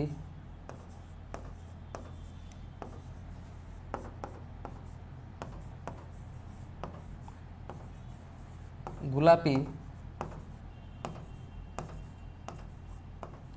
গোলাপি বিষ পান করে ঊর্ধ্বে চলে গেল।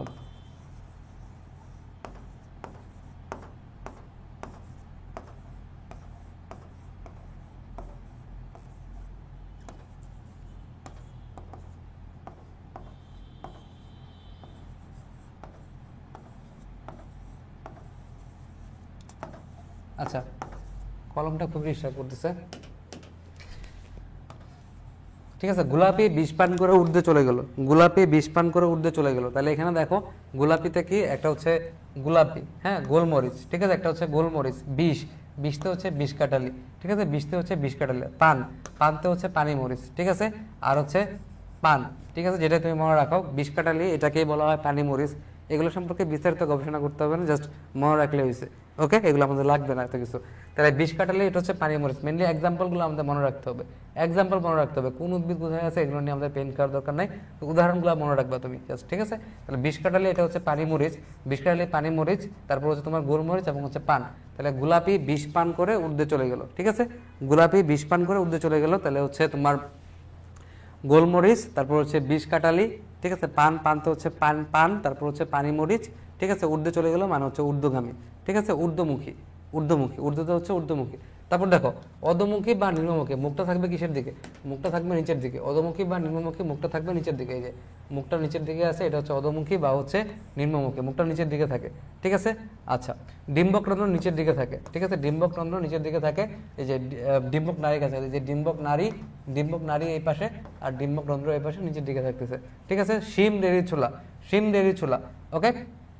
তাহলে একটা অপরটার উল্টা, একটা উপরের দিকে মুখ আর নিচের দিকে মুখ, এটা তো আর বলতে হচ্ছে না। তো এটা উদাহরণ তুমি কিভাবে মনে রাখবা, শিম রেড়ি ছোলা, এটা উদাহরণ তুমি কিভাবে মনে রাখবা, এটা মনে রাখার জন্য একটা ছন্দ আছে, ঠিক আছে। এটাকে আমরা কি এটা মনে রাখি হচ্ছে রেশমি। ধরো তোমার বান্ধবী আছে রেশমি, ঠিক আছে, তোমার বান্ধবী হচ্ছে রেশমি, রেশমি হচ্ছে ছলনাময়ী,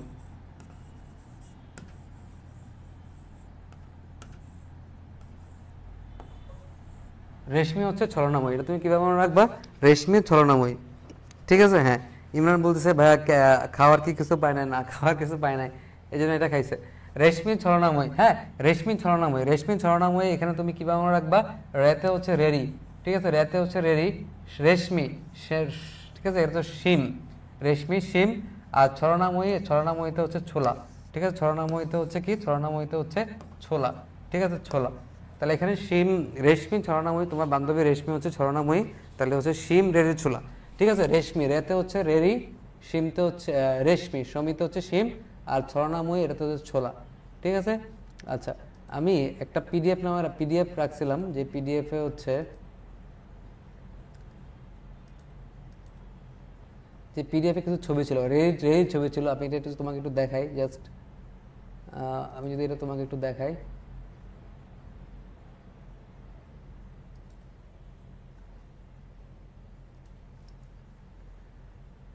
ওকে। এখানে ভিতরে রেডি কোনটা,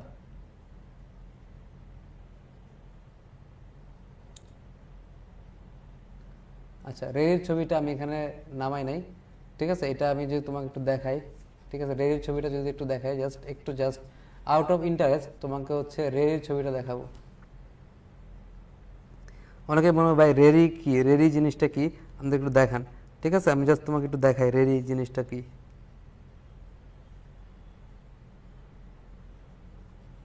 ঠিক আছে, রেডিকে ইংলিশে বলা হয় ক্যাস্টর বিন, দেখো CASTOR, ক্যাস্টর বিন, ঠিক আছে, ক্যাস্টর বিন হচ্ছে রেডি। জাস্ট একটু জানার জন্য, জাস্ট এটা মুখস্থ করার জন্য না, ক্যাস্টর বিন মানে হচ্ছে রেডি, হ্যাঁ এই যে ভেন্না, ঠিক আছে, যেটা বলছে এটাই হচ্ছে আসলে রেডি, ঠিক আছে, ক্যাস্টর বিন, ক্যাস্টর বিন এটা হচ্ছে রেডি, এই যে এগুলা, ঠিক আছে, এই যে এগুলো হচ্ছে রেডি, দেখছো পাশে দেখতে পাচ্ছ রেডি, এটা হচ্ছে রেডি, ঠিক আছে, এগুলো হচ্ছে আমাদের রেডি। ওকে, জাস্ট দেখাইলাম, এটা মনে রাখতে হবে না, কিছুই করতে হবে না, জাস্ট একটু তোমাকে দেখাইলাম।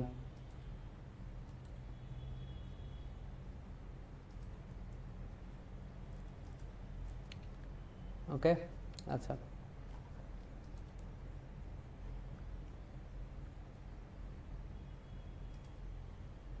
ওকে, এটা জাস্ট তোমাকে একটু দেখাইলাম, জাস্ট দেখানোর জন্য। ওকে, তারপর আসো, তারপর হচ্ছে হ্যাঁ ওকে, এটা তুমি মনে রাখবা। তারপর হচ্ছে রেশমি ছড়ানো, পার্শ্বমুখী মানে কি, পাশের দিকে থাকে, ঠিক আছে, পাশের দিকে থাকে, এই যে পার্শ্বমুখী, এই যে মুখটা পাশের দিকে, দেখছো মুখটা হচ্ছে পাশের দিকে, মুখটা পাশের দিকে, এটাকে বলা হয় হচ্ছে পার্শ্বমুখী, ঠিক আছে, পার্শ্বমুখী। তাহলে পার্শ্বমুখী উদাহরণ তুমি কিভাবে মনে রাখবা, খুদিপানা, পপি, আফিম দিয়ে, এটা হচ্ছে ক্ষুদ্র পাপ, একটা আছে ক্ষুদ্র পাপ, ধরো তুমি একটা পাপ করছো এবং পাপটা হচ্ছে খুবই ক্ষুদ্র, এটাকে বলা হয় ক্ষুদ্র পাপ।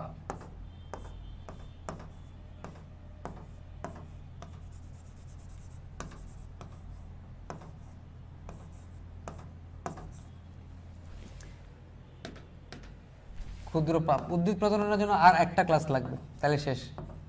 ঠিক আছে, আর একটা ক্লাস, মানে রবিবারের ক্লাসে আমরা শেষ করে ফেলবো এটা। ঠিক আছে, ক্ষুদ্র পাপ, এটাকে বলা হয় ক্ষুদ্র পাপ। ওকে, ক্ষুদ্র পাপ, ক্ষুদ্রতে হচ্ছে ক্ষুদিপানা, আর পাপতে হচ্ছে পপি বা হচ্ছে আফিম। ঠিক আছে, ক্ষুদ্র পাপ, ক্ষুদ্র পাপ দিয়ে তুমি এটা মনে রাখবা। ঠিক আছে, আরেকটা ক্লাসে শেষ করে ফেলবো, উদ্ভিদ প্রজনন শেষ, আরেকটা ক্লাস লাগবে। ঠিক আছে, তাহলে এখন দেখো, এখন এই জায়গায় এটা তুমি কোথায় দেখবা, ক্ষুদিপানার ছবিটা আমি নামা রাখছি, যে এটা হচ্ছে ক্ষুদিপানা, বুঝছো?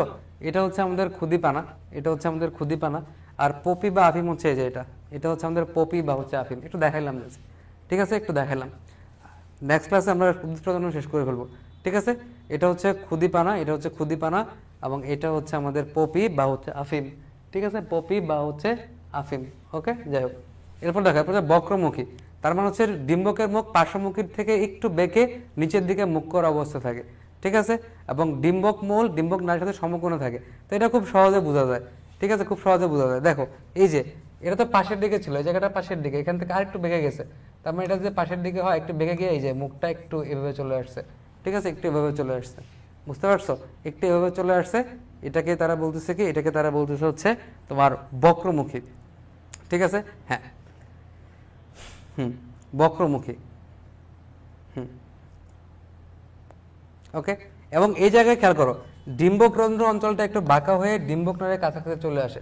ঠিক আছে, তাহলে ডিম্বক নারী যে নিচের দিকে ডিম্বক নারী হয়, ঠিক আছে, ডিম্বক নারী যে নিচের দিকে গ্রো করে, এদিকে গ্রো করে, তাহলে ওটা কাছাকাছি চলে আসে, তাই না? এখানে ডিস্টেন্সটা খুবই কম, একটু কাছাকাছি চলে আসছে, এরা কাছাকাছি চলে আসছে, তাই না? একদম একটু কাছাকাছি চলে আসছে, যে ডিম্বক রন্ধ্র, এখানে ডিম্বক রন্ধ্র, ডিম্বক নারী মোটামুটি কাছাকাছি চলে আসছে, কাছাকাছি চলে আসছে। ওকে, হ্যাঁ, ওকে, এবং একটা জিনিস তারা বলছে যে ডিম্বক মূল ডিম্বক নারীর সাথে সমকোণে অবস্থান করে। ডিম্বক মূলটা কই? ডিম্বক রন্ধ্রের অপোজিট দিকে। তাহলে ডিম্বক রন্ধ্রটা এখানে, এটা অপোজিট দিক, মানে ধরো এটা এই দিকটা, এই দিকটা অপোজিট দিক। ঠিক আছে, এই দিকটা হচ্ছে আমাদের অপোজিট দিক, ডিম্বক রন্ধ্রের অপোজিট দিক ধরো এইদিকে। ঠিক আছে, বা একটু ধরো এই সাইডে। তো এমনটা ধরো যে এখানে তারা সমকোণে অবস্থান করছে এই জায়গায়। ঠিক আছে, সমকোণে অবস্থান করতেছে, কার সাথে সমকোণে অবস্থান করতেছে? ডিম্বক মূল ডিম্বক নারীর সাথে। ঠিক আছে, তাহলে এটা হচ্ছে ডিম্বক রন্ধ্র, পাশের দিক, পার্শ্বমুখী পাশের দিক, এখান থেকে আরেকটু বাঁকানো, আরেকটু বাঁকানো, তার মানে এদিকে, এদিকে বাঁকানো। তাহলে এই জায়গায় ডিম্বক রন্ধ্র আছে, অপোজিট দিকে ডিম্বক মূল আছে, ধরলাম, তাহলে এইদিকে। আর ডিম্বক নারীটা দেখো নিচের দিকে নেমে গেছে, ডিম্বক নারীটা, তাহলে এখানে একটা অ্যাঙ্গেল তৈরি হয়েছে, এটা 90 ডিগ্রি। ঠিক আছে, এবং ডিম্বক রন্ধ্রটা, ডিম্বক রন্ধ্র, এই যে ডিম্বক রন্ধ্র, এ কিন্তু ডিম্বক মূলের মোটামুটি কাছাকাছি, মানে ডিম্বক মূল বলতেছি, ডিম্বক নারীর মোটামুটি কাছাকাছি অবস্থান করতেছে। ওকে, কাছাকাছি অবস্থান করতেছে। এই চ্যাপ্টার শেষ করলে দেখা যাক, এই চ্যাপ্টার শেষ করলে আশা করি যে উদ্ভিদ শারীরতত্ত্ব শুরু হতে পারে। আমি রবিবার শেষ করে দিই চ্যাপ্টারটা, এরপরে দেখি ইনশাল্লাহ। ওকে, ওটা রাহাত ভাই নিবে, উদ্ভিদ শারীরতত্ত্ব। ওকে, তাহলে বক্রমুখী তুমি কিভাবে মনে রাখবা? বক্রমুখী মনে রাখার ছন্দ আছে, এটাকে বলা বক্র সকাল। ঠিক আছে, বক্রমুখী মনে রাখার একটা ছন্দ আছে, যেটাকে বলা হয় হচ্ছে বক্র সকাল। বক্রমুখী মনে রাখার ছন্দ হচ্ছে বক্র সকাল। ঠিক আছে, বক্রমুখী মনে রাখা কি দিয়ে? বক্র সকাল, একটা ছন্দ আছে বক্র সকাল, এটা দিয়ে তুমি মনে রাখবা। ঠিক আছে, বক্র সকাল। বক্রতে হচ্ছে বক্রমুখী, আর সকাল শতে হচ্ছে সরিষা, আর কালতে হচ্ছে কালকা সন্ধ্যা। ঠিক আছে, কালতে হচ্ছে কালকা সন্ধ্যা। ওকে, ক্লিয়ার? এ পর্যন্ত ক্লিয়ার কিনা বলো? মোটামুটি ডিম্বক ক্লিয়ার? এরপরে চলো, ডিম্বক ক্লিয়ার কিনা বলো, আমাকে একটু কমেন্ট করো ডিম্বক ক্লিয়ার কিনা। ঠিক আছে, ওকে, আমাকে একটু বলো ক্লিয়ার কিনা। ওকে, এরপর দেখো স্ট্রোগ্যামিটোফাইটের বিকাশ বা হচ্ছে পরিস্ফুটন। ঠিক আছে, তো এখন এটা দ্বারা আসলে কি বোঝায়? ওকে, এখান দ্বারা আসলে কি বোঝায়? স্ট্রোগ্যামিটোফাইটের বিকাশ বা প্রকাশ এখান দ্বারা আসলে কি বোঝাচ্ছে? এখানে আসলে মেইনলি আমরা এই জায়গায়, হ্যাঁ, এই জায়গায় স্ট্রোগ্যামিটোফাইটের ভিতরে এই জায়গায় আমরা কাকে নিয়ে কথা বলবো? ঠিক আছে, এখানে মেইনলি আমরা একটা ভ্রূণথলি, যেটা আমরা একটু আগে আমি দেখাইছি, এটাকে নিয়ে আমরা কথা বলবো। তাহলে স্ট্রোগ্যামিটোফাইটের বিকাশ বা স্ট্রোগ্যামিটোফাইট বলতে এখানে আমরা আসলে মেইনলি কোন জিনিসটার উপর ফোকাস করব? আমাকে একটু বলো, এটা বুঝতে পারছো কিনা? ডিম্বকের প্রকারভেদ বুঝতে পারছো কিনা? ওকে, এখানে মেইনলি আমরা কোন জিনিসটা নিয়ে কথা বলবো? এখানে মেইনলি আমরা ডিম্বকের ভিতরে, এই যে আমি এখানে দেখাইছি ভ্রূণথলিটা, এই যে একটা থলি দেখাইছি, ডিম্বকের ভিতরে একটা থলি দেখাইছি। ঠিক আছে, এই যে থলি দেখাইছি ডিম্বকের ভিতরে, ভ্রূণথলি বা নিউক্লিয়াস, এটাকে নিয়ে আমরা কথা বলবো স্ট্রোগ্যামিটোফাইটের বিকাশের ভিতরে। ঠিক আছে। স্ত্রী গ্যামেটোফাইটের বিকাশের ভিতরে আমরা ওই ভ্রূণথলিটাকে নিয়ে কথা বলবো, এর বিকাশ নিয়ে কথা বলবো। ওকে, তাহলে দেখো প্রথমে তারা বলতেছে যে স্ত্রী রেণু বা হচ্ছে মেগাস্পোর হলো স্ত্রী গ্যামেটোফাইটের প্রথম কোষ। ঠিক আছে, স্ত্রী রেণু বা হচ্ছে মেগাস্পোর হলো স্ত্রী গ্যামেটোফাইটের প্রথম কোষ। ওকে, স্ত্রী রেণু বা হচ্ছে মেগাস্পোর। ওকে, এখন এই জায়গায় তোমাকে একটা জিনিস বুঝতে হবে, এই যে এই জায়গায় খেয়াল করো যে এই জায়গায় খেয়াল করো, হ্যাঁ এই জায়গায় একটু খেয়াল করো। তো ডিম্বকের ভিতরে, হ্যাঁ ডিম্বকের ভিতরে কি হয়, এই যে ওকে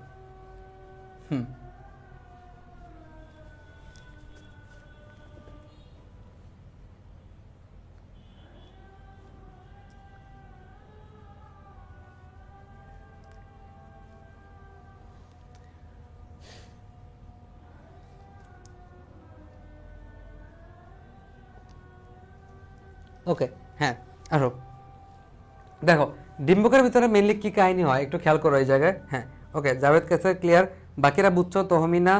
তহমিনা তারপরে হচ্ছে তোমার আশরাফুল ইসলাম, বাকিরা বুঝতে পারছো? ওকে, দেখো ডিম্বাণুর ভিতরে কি হয় একটু কমেন্ট করো বুঝতে পারলে। আচ্ছা, ডিম্বাণুর ভিতরে খেয়াল করো, প্রথমে যে একটা কোষ থাকে যেটা হচ্ছে স্ত্রী রেণু মাতৃকোষ। ঠিক আছে, স্ত্রী রেণু মাতৃকোষ ডিম্বকের ভিতরে। ঠিক আছে, তো ডিম্বকের ভিতরে এই জায়গায় তোমার একটা কোষ থাকে যেটা হচ্ছে স্ত্রী রেণু মাতৃকোষ। ঠিক আছে, স্ত্রী রেণু মাতৃকোষ। ওকে, আচ্ছা হ্যাঁ, তো এই জায়গায় খেয়াল করো, এই জায়গায় হ্যাঁ ডিম্বকের ভিতরে এই জায়গায় যে একটা কোষ থাকে স্ত্রী রেণু মাতৃকোষ, এটা হচ্ছে ডিপ্লয়েড। ঠিক আছে, একটা কোষ থাকে যেটা হচ্ছে স্ত্রী রেণু মাতৃকোষ। ঠিক আছে, এটা হচ্ছে ডিপ্লয়েড। হ্যাঁ হ্যাঁ, বাকিরা একটু বলো বুঝতে পারছো কিনা এ পর্যন্ত। তো এই স্ত্রী রেণু মাতৃকোষটা ডিপ্লয়েড, সে হচ্ছে মায়োসিস প্রক্রিয়ায় বিভাজিত হয়। মায়োসিস হলে তার সে কয়টা কোষ তৈরি করবে? 4টা কোষ তৈরি করবে, তাই না? মায়োসিস হলে কয়টা কোষ তৈরি করবে? 4টা কোষ তৈরি করবে। আর মায়োসিস হলে ক্রোমোজোম সংখ্যা কি হয়ে যাবে? অর্ধেক হয়ে যাবে। মায়োসিস হলে ক্রোমোজোম সংখ্যা কিন্তু অর্ধেক হয়ে যাবে, তাই না? তাহলে এখানে 4টা কোষ তৈরি হয়েছে, 4টা কোষ তৈরি করছে, 4টা কোষ তৈরি করছে এবং সবগুলো হচ্ছে তোমার হ্যাপ্লয়েড। হ্যাপ্লয়েড মানে হচ্ছে এন। ঠিক আছে, হ্যাপ্লয়েড মানে হচ্ছে এন। হ্যাঁ, এখানে টোয়াইসেন ছিল, স্ত্রী রেণু মাতৃকোষ টোয়াইসেন ছিল, এরপর যে 4টা কোষ তৈরি হয়েছে এগুলো হচ্ছে এন। ঠিক আছে, এন বা হচ্ছে হ্যাপ্লয়েড। ওকে, এন বা হচ্ছে হ্যাপ্লয়েড। ওকে, এন বা হচ্ছে হ্যাপ্লয়েড। ওকে, আচ্ছা এখন খেয়াল করো এই 4টার ভিতরে নিচের যেটা আছে, হ্যাঁ নিচের ক্ষেত্রে যেটা আছে, হ্যাঁ নিচের যে রেণুটা আছে, ঠিক আছে, যে স্ত্রী রেণু মাতৃকোষ যেটা হচ্ছে ডিপ্লয়েড। তো এরা মায়োসিস প্রক্রিয়ায় বিভাজিত হওয়ার পর 4টা স্ত্রী রেণু তৈরি করে। ঠিক আছে, 4টা স্ত্রী রেণু তৈরি করে। এর ভিতরে তোমার লাস্টেরটা হচ্ছে কর্মক্ষম থাকে, উপরের 3টা নষ্ট হয়ে যায়, ঠিক আছে, উপরের 3টা কি হয়ে যায়? নষ্ট হয়ে যায়। আচ্ছা ওকে, তো এখন দেখো এই স্ত্রী রেণুর ভিতরে যে নিউক্লিয়াসটা আছে না, স্ত্রী রেণুর ভিতরে এই যে নিউক্লিয়াসটা আছে, এই স্ত্রী রেণুর নিউক্লিয়াসটা বিভাজিত হয়। ঠিক আছে, স্ত্রী রেণুর ভিতরে যে একটা নিউক্লিয়াস থাকে, ঠিক আছে, এই নিউক্লিয়াসটা মাইটোসিস প্রক্রিয়া বিভাজিত হয়। ঠিক আছে, তো মাইটোসিস প্রক্রিয়া বিভাজিত হওয়ার পর মাইটোসিস প্রক্রিয়া আমরা জানি একটা কোষ থেকে 2টা কোষ তৈরি হয় সমগুণ সম্পন্ন। ঠিক আছে, সমগুণ সম্পন্ন 2টা কোষ তৈরি হয়। তাহলে সমগুণ সম্পন্ন 2টা কোষ তৈরি হলে একটা এক প্রান্তে চলে আসে, ধরো লাস্টে এটাই অ্যাক্টিভ।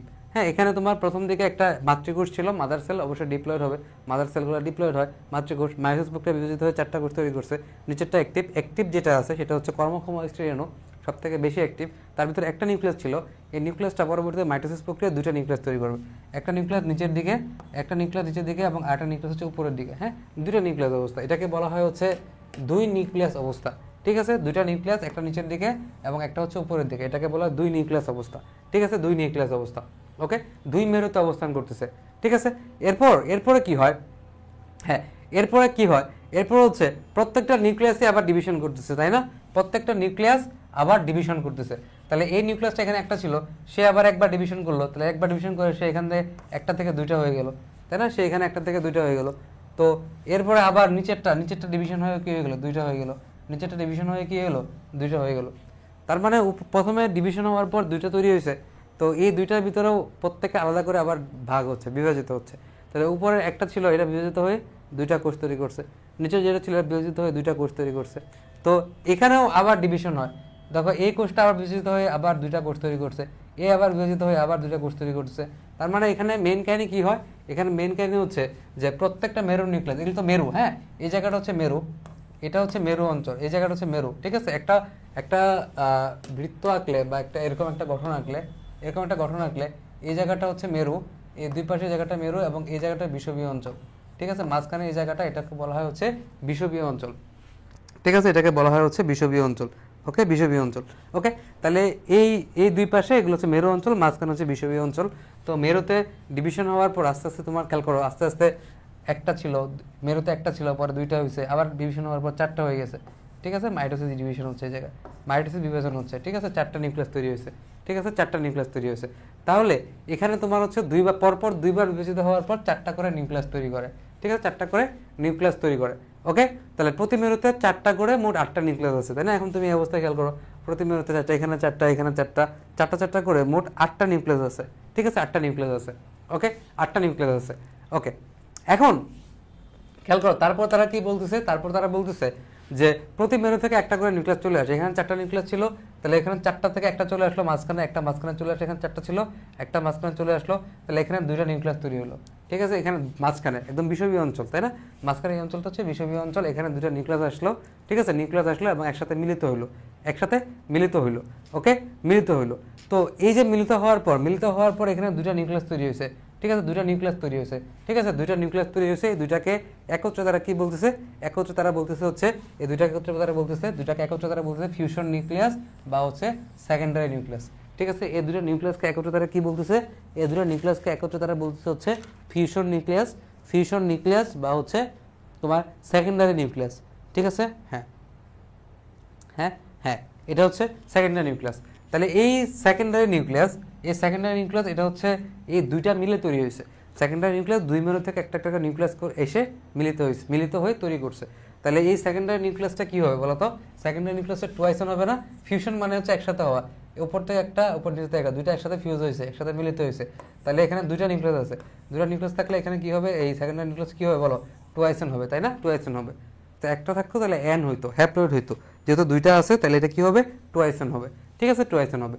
যেহেতু মিলিত হয়েছে একসাথে, ফিউশন হয়েছে, তাহলে এটা ফিউশন নিউক্লিয়াস, ওকে, বা সেকেন্ডারি নিউক্লিয়াস।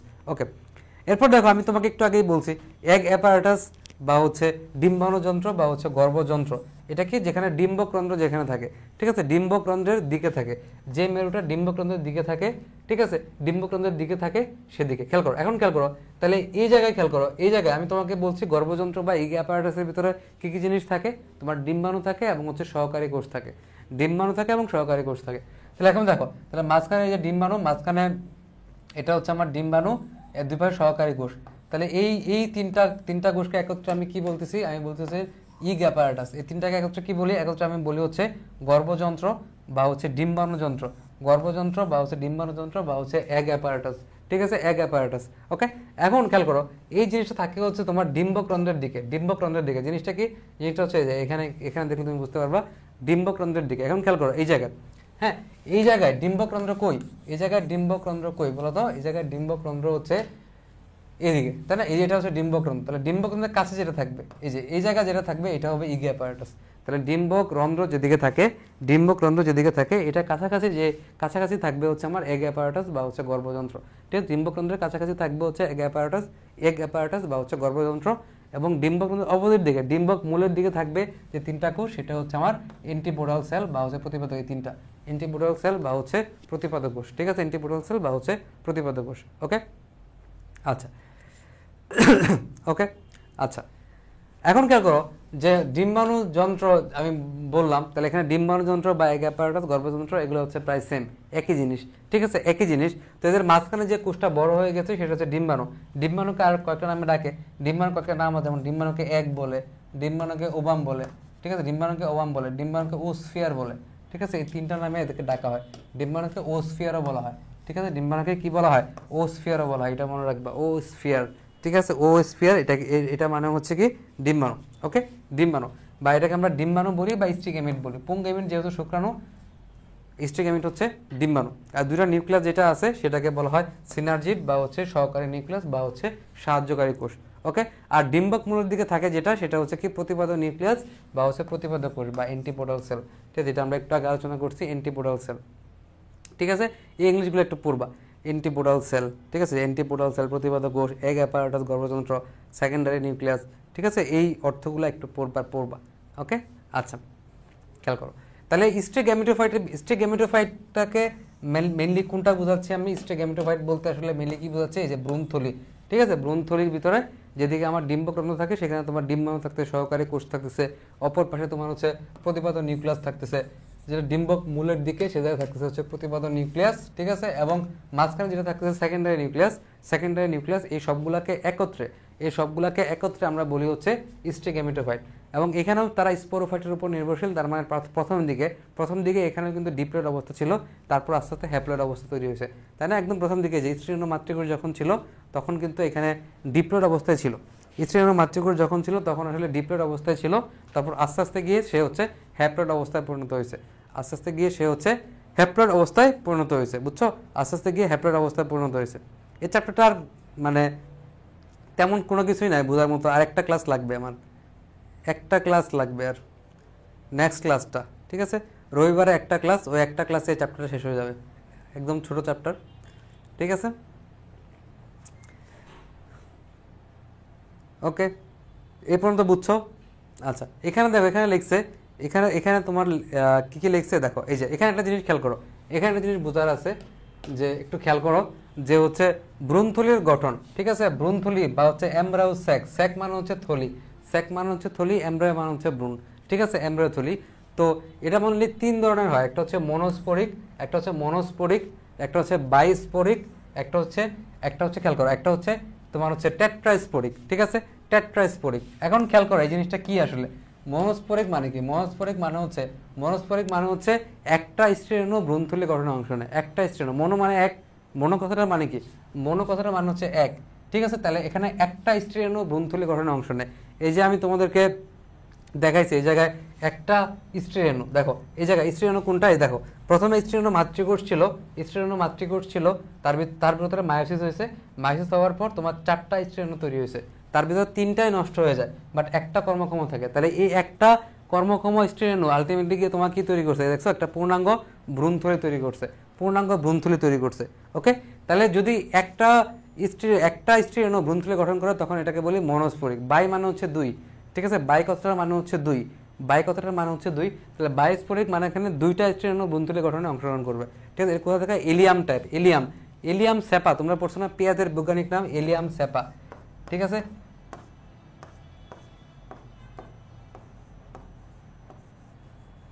এলিয়াম স্যাপা, স্যাপা, ঠিক আছে, এলিয়াম স্যাপা, এটা হচ্ছে পেঁয়াজের বৈজ্ঞানিক নাম, ঠিক আছে, তাহলে এর ক্ষেত্রে মানে এলিয়াম টাইপ, মানে এলিয়াম যে টাইপগুলো আছে এগুলো হচ্ছে মেইনলি তোমার বিভিন্ন উদ্ভিদ, ঠিক আছে, বিভিন্ন উদ্ভিদের হচ্ছে তোমার কি বলতেছে, বিভিন্ন উদ্ভিদের ধরো যে তোমার কোন গোত্র থেকে আসছে বা উদ্ভিদটা কোন টাইপের, ঠিক আছে। এলিয়াম টাইপ বললে তুমি এখানে অনেক ধরনের উদ্ভিদ পাবা, যেমন আমি তোমাকে দেখাই এলিয়াম স্যাপা, ঠিক আছে, এলিয়ামের আরও টাইপ আছে, ঠিক আছে, এলিয়াম স্যাপা, পাশাপাশি এলিয়াম নিয়ে তুমি আরও অনেকগুলো উদ্ভিদ পাবা। তো এরা হচ্ছে তোমার বাইস্পোরিক, মানে এক্ষেত্রে 2টা স্ত্রীণু ভ্রূণথলি গঠনে অংশ নেয়, ঠিক আছে। তাহলে এগুলো হচ্ছে বিভিন্ন তোমার উদ্ভিদের পেপারোমিয়া, ঠিক আছে, পেপারোমিয়া এরকম একটা উদ্ভিদ, ঠিক আছে, পেপারোমিয়া হচ্ছে এক ধরনের উদ্ভিদ, ঠিক আছে, এক ধরনের গাছ পেপারোমিয়া, আমি তোমাকে একটু পরে দেখাবো। তার ক্ষেত্রে কি ঘটনা ঘটে, তার ক্ষেত্রে মেনলি হচ্ছে টেট্রাস্পোরিক, ঠিক আছে, টেট্রাস্পোরিক কি হয়, 4টা স্ত্রীণু থাকে, এগুলো হচ্ছে ভ্রূণথলি গঠনের অংশ নেয়, টেট্রা মানে হচ্ছে 4, তাহলে এই ক্ষেত্রে তোমার 4টা স্ত্রীণু, ঠিক আছে, এখানে একটা ছিল, বাকি 3টা ধরো নষ্ট না হয়, 3টা মিলে মোট 4টা যদি তোমার ভ্রূণথলি গঠনের অংশ নেয় তাহলে সেটা হবে টেট্রাস্পোরিক, ঠিক আছে। টেট্রাস্পোরিকটা আবার 7 ধরনের হয়, এগুলো আমাদের বিস্তারিত লাগবে না, জাস্ট মনে রাখার জন্য যে টেট্রাস্পোরিকটা আবার কি হতে পারে, 7 প্রকারের হতে পারে, এগুলো ডিটেলস লাগবে না, জাস্ট মনে রাখবা, ঠিক আছে। তাহলে এটা হচ্ছে পেপারোমিয়া টাইপের, ঠিক আছে, পেপারোমিয়া টাইপে এরকম দেখা যায়, ঠিক আছে, টেট্রাস্পোরিক দেখা যায়, এবং এরা হচ্ছে 16 নিউক্লিয়াস বিশিষ্ট হয়, এটা একটু মনে রাখবা, এগুলো আমাদের ডিটেলস লাগবে না। এখানে কি কটা নিউক্লিয়াস তৈরি হবে, 16টা নিউক্লিয়াস তৈরি হবে, ঠিক আছে, 16টা নিউক্লিয়াস তৈরি হবে, ওকে। আচ্ছা, আর শতকরা আমাদের যে 75টা উদ্ভিদ আছে এদের ক্ষেত্রে মনোস্পোরিক প্রক্রিয়া হয়, ঠিক আছে। মনোস্পোরিক মানে হচ্ছে একটা স্ট্রেনু থেকে ভ্রূণথলি তৈরি হচ্ছে, এটা হচ্ছে মেইনলি 75% উদ্ভিদের ক্ষেত্রে হয়, ঠিক আছে, 75% উদ্ভিদের ক্ষেত্রে হয়, ওকে। আচ্ছা, হ্যাঁ, এবার দেখো মনোস্পোরিক অধিকাংশই 8 নিউক্লিয়াস বিশিষ্ট ভ্রূণথলি তৈরি করে, ঠিক আছে, 8 নিউক্লিয়াস বিশিষ্ট ভ্রূণথলি, তাই না। মনোস্পোরিকের ম্যাক্সিমাম ক্ষেত্রে তোমার এখানে 8টা নিউক্লিয়াস আমি দেখতে পাচ্ছি, এখানে 8টা, 3টা, 2টা আর নিচের দিকে 3টা, ঠিক আছে। ব্যতিক্রম হচ্ছে কাদের, ব্যতিক্রম হচ্ছে এই যে এখানে দেখছো অনিথোরা টাইপ, ঠিক আছে, এগুলো হচ্ছে বিভিন্ন উদ্ভিদ, ঠিক আছে, এগুলো হচ্ছে বিভিন্ন টাইপের উদ্ভিদ, ঠিক আছে, ওইনোথেরা টাইপ, ঠিক আছে, বিভিন্ন উদ্ভিদ, ঠিক আছে, বিভিন্ন উদ্ভিদের গোত্র বা হচ্ছে বিভিন্ন উদ্ভিদের টাইপ, তুমি বিভিন্ন ধরনের উদ্ভিদ তুমি মনে রাখবা, বিভিন্ন ধরনের উদ্ভিদ, ঠিক আছে, এদের ক্ষেত্রে 4টা নিউক্লিয়াস বিশিষ্ট হয়, ঠিক আছে। আর মনস্ফরিকটাকে আরেকটা নামে ডাকে, যেমন হচ্ছে পলিগোনাম। তাহলে পলিগোনাম ধরন বা পলিগোনাম টাইপ মানে হচ্ছে মনস্ফরিক টাইপ, তার মানে হচ্ছে পলিগোনামও যা মনস্ফরিকতা, সেখানে হচ্ছে একটা নিউক্লিয়াস থেকে তৈরি হচ্ছে, ঠিক আছে, মানে একটা স্ট্রেণু থেকে তৈরি হচ্ছে, একটা স্ট্রেণু থেকে তোমার হচ্ছে ভ্রূণথলি তৈরি হচ্ছে, ঠিক আছে। এবং সর্বপ্রথম বর্ণনা করছে একজন বিজ্ঞানী, তাকে বলা হয় স্ট্রাসবার্গার, ঠিক আছে, স্ট্রাসবার্গার, তিনি হচ্ছে পলিগোনাম ডাইভার্টিকেটাম একটা উদ্ভিদ আছে, সেখানে মনস্ফরিক প্রক্রিয়া বা হচ্ছে পলিগোনাম প্রক্রিয়ায় যে ভ্রূণথলিটা তৈরি হয় সেটার বর্ণনা দিছে, ঠিক আছে। এখানে জাস্ট অবজেক্টিভের জন্য পড়বা যে পেপারোমিয়া এরা এরা হচ্ছে মেনলি কয় নিউক্লিয়াস বিশিষ্ট হয়, 16 নিউক্লিয়াস বিশিষ্ট হয়, ঠিক আছে, 16 নিউক্লিয়াস বিশিষ্ট হয়। এখন তোমাকে আমি একটা ছবি দেখাবো, দেখো এই জায়গায়, এই যে এটা হচ্ছে এলিয়াম স্যাপা বা হচ্ছে পেঁয়াজ, ঠিক আছে, খুদিপানা দেখাইছি, পপি বা আফিম দেখাইছি, এটা হচ্ছে কালকাসুন্দা, এটাকে বলা হয় কালকাসুন্দা, এবং এটা হচ্ছে পেপারোমিয়া, ঠিক আছে, এটা হচ্ছে পেপারোমিয়া, পেপারোমিয়া, এবং এটা হচ্ছে জাউ গাছ, ঠিক আছে, পেপারোমিয়া জাউ গাছ, এবং এটা হচ্ছে ফ্রাইটিলিয়ারিয়া, যেটা আমি তোমাকে একটু দেখালাম, ফ্রাইটিলিয়ারিয়া, ঠিক আছে, ফ্রাইটিলিয়ারিয়া। ওকে, বুঝতে পারছো? ক্লিয়ার? এই পর্যন্ত ক্লিয়ার কিনা? এই পর্যন্ত সব কিছু বুঝছো কিনা? আমি একটু বলো, এই পর্যন্ত সব কিছু ক্লিয়ার কিনা? আরেকটা ক্লাস লাগবে, আমরা আজকে এই পর্যন্ত রেখে দিব, প্রথম ক্লাস, ঈদের পরে আমরা আরেকটা ক্লাসে তোমাদেরকে শেষ করে ফেলবো। ওকে, আমাকে বলো এই পর্যন্ত ক্লিয়ার কিনা, তাহলে হচ্ছে আজকে এখানে রেখে দিব, ঠিক আছে, আমাকে বলো।